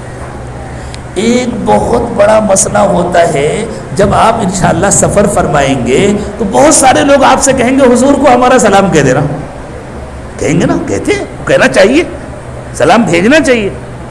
اتنے لوگوں کا نام آپ کو کیسے یاد رہے گا؟ اگر آپ ان کو لکھ کر کے رکھیں گے تو پوری ڈائری بھر جائے گی، اور وہاں آپ کے پاس اتنا وقت نہیں ہوتا کہ آپ ایک ایک کا نام لے کر کے سلام پیش کر سکیں۔ یہ عاجز آپ کو اس کا آسان سا نسخہ بتلاتا ہے۔ وہاں جا کر اپنا سلام پیش کرنے کے بعد عرض کریں، اے اللہ کے رسول، آپ کے بہت سارے چاہنے والے امتی مردوں اور عورتوں نے سلام بھیجوایا ہے، اے اللہ کے رسول سب کا سلام قبول فرما لیں۔ سب کی طرف سے ہو گیا، ایک آدھ کسی کا، اس کے بعد کسی کو نام لے کر کے پیش کرنا ہے، وہاں یاد آیا تو ٹھیک ہے، ورنہ جہاں بھی آپ ہیں مسجد نبوی میں، جہاں سے بھی آپ کو روزہ اقدس نظر آتا ہے، جب وہاں کھڑے ہو کر کے آپ صلاۃ و سلام پڑھیں، ان کا نام لے کر کے پیش کر دیں، اور نام یاد نہ رہے تو کوئی حرج نہیں، کہہ دیں بہت سارے امتیوں نے، بہت سارے چاہنے والوں نے سلام بھیجا ہے، سب کا سلام قبول فرما لیجیے، سب کی طرف سے ادا ہو گیا سلام، اور سب کا وعدہ پورا ہو گیا۔ حضور اکرم صلی اللہ علیہ وسلم نے ارشاد فرمایا کہ دیکھو، ہو سکے تو مدینے میں رہو، اور ہو سکے تو مدینے میں مرو۔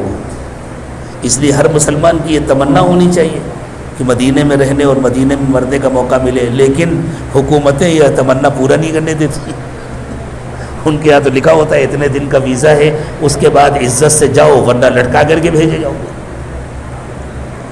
اس لیے یہ دعا مانگنا چاہیے کہ اللہ دل تو نہیں چاہتا جانے کا، اللہ کے رسول سے بھی عرض کرنا چاہیے حضور دل تو نہیں چاہتا جانے کا، لیکن میری مجبوری ہے، جا رہا ہوں، مجھے اس کی توفیق دیجیے کہ جس طرح صحابہ کرام کا دل تو نہیں چاہتا تھا مدینہ چھوڑنے کا، لیکن اللہ اور اس کے رسول کے حکم پر چھوڑ کر دنیا کے مختلف علاقوں میں گئے تھے تاکہ اللہ کے دین کا کام کریں گے، اللہ مجھے بھی اس کی توفیق دیجیے کہ میں جہاں جاؤں وہاں حضور والا ہی کام کروں، اللہ کی مرضی والا کام کروں۔ مدینہ طیبہ کی زیارتوں کے سلسلے میں یہ بات ذہن میں رکھیے، جس طرح مسجد نبوی میں ریاض الجنہ، عرف میں جس کو ریاض الجنہ کہتے ہیں، تو جس طرح وہاں جا کر کے نماز پڑھنا مستقل ایک سنت ہے، ایک اہم ترین عمل ہے، اسی طرح باہر نکلنے کے بعد قریب میں جو قبرستان ہے جنت البقیع، وہاں کی زیارت بھی مسنون زیارت ہے، وہاں بھی تشریف لے جائیں۔ لیکن ابھی ہمیں معلوم ہوا ہے کہ وہاں حکومت نے ایسا انتظام کر دیا کہ جس گیٹ سے داخلہ ہے اس گیٹ سے نکلنا نہیں ہے، ادھر سے داخل ہونا ہے اور پورا قبرستان پار کر کے پیچھے کی طرف روڈ پر نکلنا ہے، اس لیے جو قبرستان جائے گا اسے غالباً 3 سے 4 کلومیٹر پیدل چلنا پڑے گا۔ اب اگر اتنی ہمت نہیں ہے چلنے کی، الگ الگ عمر کے لوگ ہوتے ہیں، ضعیف ہوتے ہیں، کمزور ہوتے ہیں، تو پھر اندر نہ جائیں، باہر سے ہی فاتحہ پڑھ لیں، ایصال ثواب کریں، اس لیے کہ ایک بار اندر داخل ہو گئے تو ادھر سے نکل نہیں سکتے، اور اگر اللہ نے ہمت دی ہے تو ضرور جائیں، اندر جائیں، وہاں اتنا نیت کر لیں، کوئی حرج نہیں، 3-4 کلومیٹر چل لیں گے، اپنے دنیا کے کام کے لیے ہم کتنا چل لیتے ہیں، تو جن کی ہمت ہے ضرور جائیں۔ وہاں عورتوں کو داخلے کی اجازت بھی نہیں، اور حضور نے عورتوں کو قبرستان آنے کی اجازت دی بھی نہیں ہے، تو عورتیں تو جہاں ہیں وہیں سے ایصال ثواب کریں، لیکن مرد حضرات اگر ہمت نہیں ہے تو باہر سے ایصال ثواب کرے ورنہ وہاں جائیں۔ دو زیارتیں اور مسنون ہیں مدینہ طیبہ کی، ایک قباء جا کر کے نماز پڑھنا۔ نبی صلی اللہ علیہ وسلم نے ارشاد فرمایا کہ جس نے اپنے گھر میں نماز کی تیاری کی، وضو کیا اور پھر وہ مسجد قباء آیا اور یہاں آ کر 2 رکعت نماز پڑھی، اللہ تعالیٰ اس کو ایک عمرے کا ثواب عطا فرماتے ہیں۔ تو قباء جانا، اور دوسرے احد جانا۔ احد میں جو شہدائے کرام دفن ہیں، سید الشہداء حضرت حمزہ ہیں، ان کے ساتھ دوسرے حضرات ہیں، خود اللہ کے نبی صلی اللہ علیہ وسلم وہاں تشریف لے جاتے ہیں۔ بعد لوگ کہتے ہیں نا صاحب کسی کی قبر میں جانے کی کیا ضرورت ہے، دور سے ہی فاتحہ پڑھو، تو کیا اللہ کے نبی صلی اللہ علیہ وسلم اپنے گھر سے رہ کر کے فاتحہ نہیں پڑھ سکتے تھے؟ آپ احد تشریف لے جاتے تھے باقاعدہ، شہدائے احد کی زیارت کے لیے۔ آپ شہدائے احد تو مدفون ہے نا، کس کی زیارت کرتے تھے؟ زیارت تو آپ قبروں کی کرتے تھے، اور اس کو شہدائے احد کی زیارت کہا گیا ہے۔ اسی طرح ہم حضور اکرم صلی اللہ علیہ وسلم کے قبر اور آپ کے روضے کی زیارت کرتے ہیں، یہ حضور کی زیارت ہے۔ اللہ والوں کی قبروں کی زیارت کرتے ہیں، یہ اللہ والوں کی زیارت ہے۔ امام غزالی کا قول میں نے نقل کیا، میرے پاس اس کا اسکرین شاٹ موجود ہے ان کی کتاب کا اور ان کے قول کا۔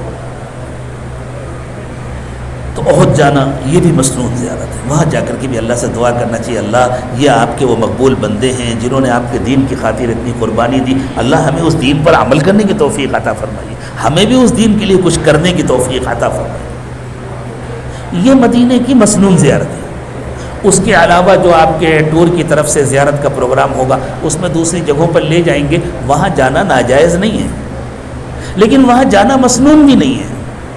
وہ تاریخی مقامات ہیں، جیسے جس جگہ قبلے کی تبدیلی ہوئی، مسجد قبلہ جس کو کہتے ہیں، قبلے کی تحویل ہوئی، جس جگہ جنگ ہوئی تھی جہاں خندق کو دی، اب تو خیر وہاں روڈ ہو گیا ہے، کچھ نظر بھی نہیں آتا ہے، پتہ بس وہاں سے گزر جاتے ہیں کہ ہاں اس جگہ پر جنگ ہوئی تھی۔ اور وہاں کسی زمانے میں صحابہ کرام کے جو خیمے لگے تھے ان کے نام سے چھوٹی چھوٹی مسجدیں بنا دی گئی تھیں، اب تو وہ ساری مسجدیں بھی ختم کر دی گئی ہیں، ان لوگوں نے ایک بڑی مسجد بنا دی ہے۔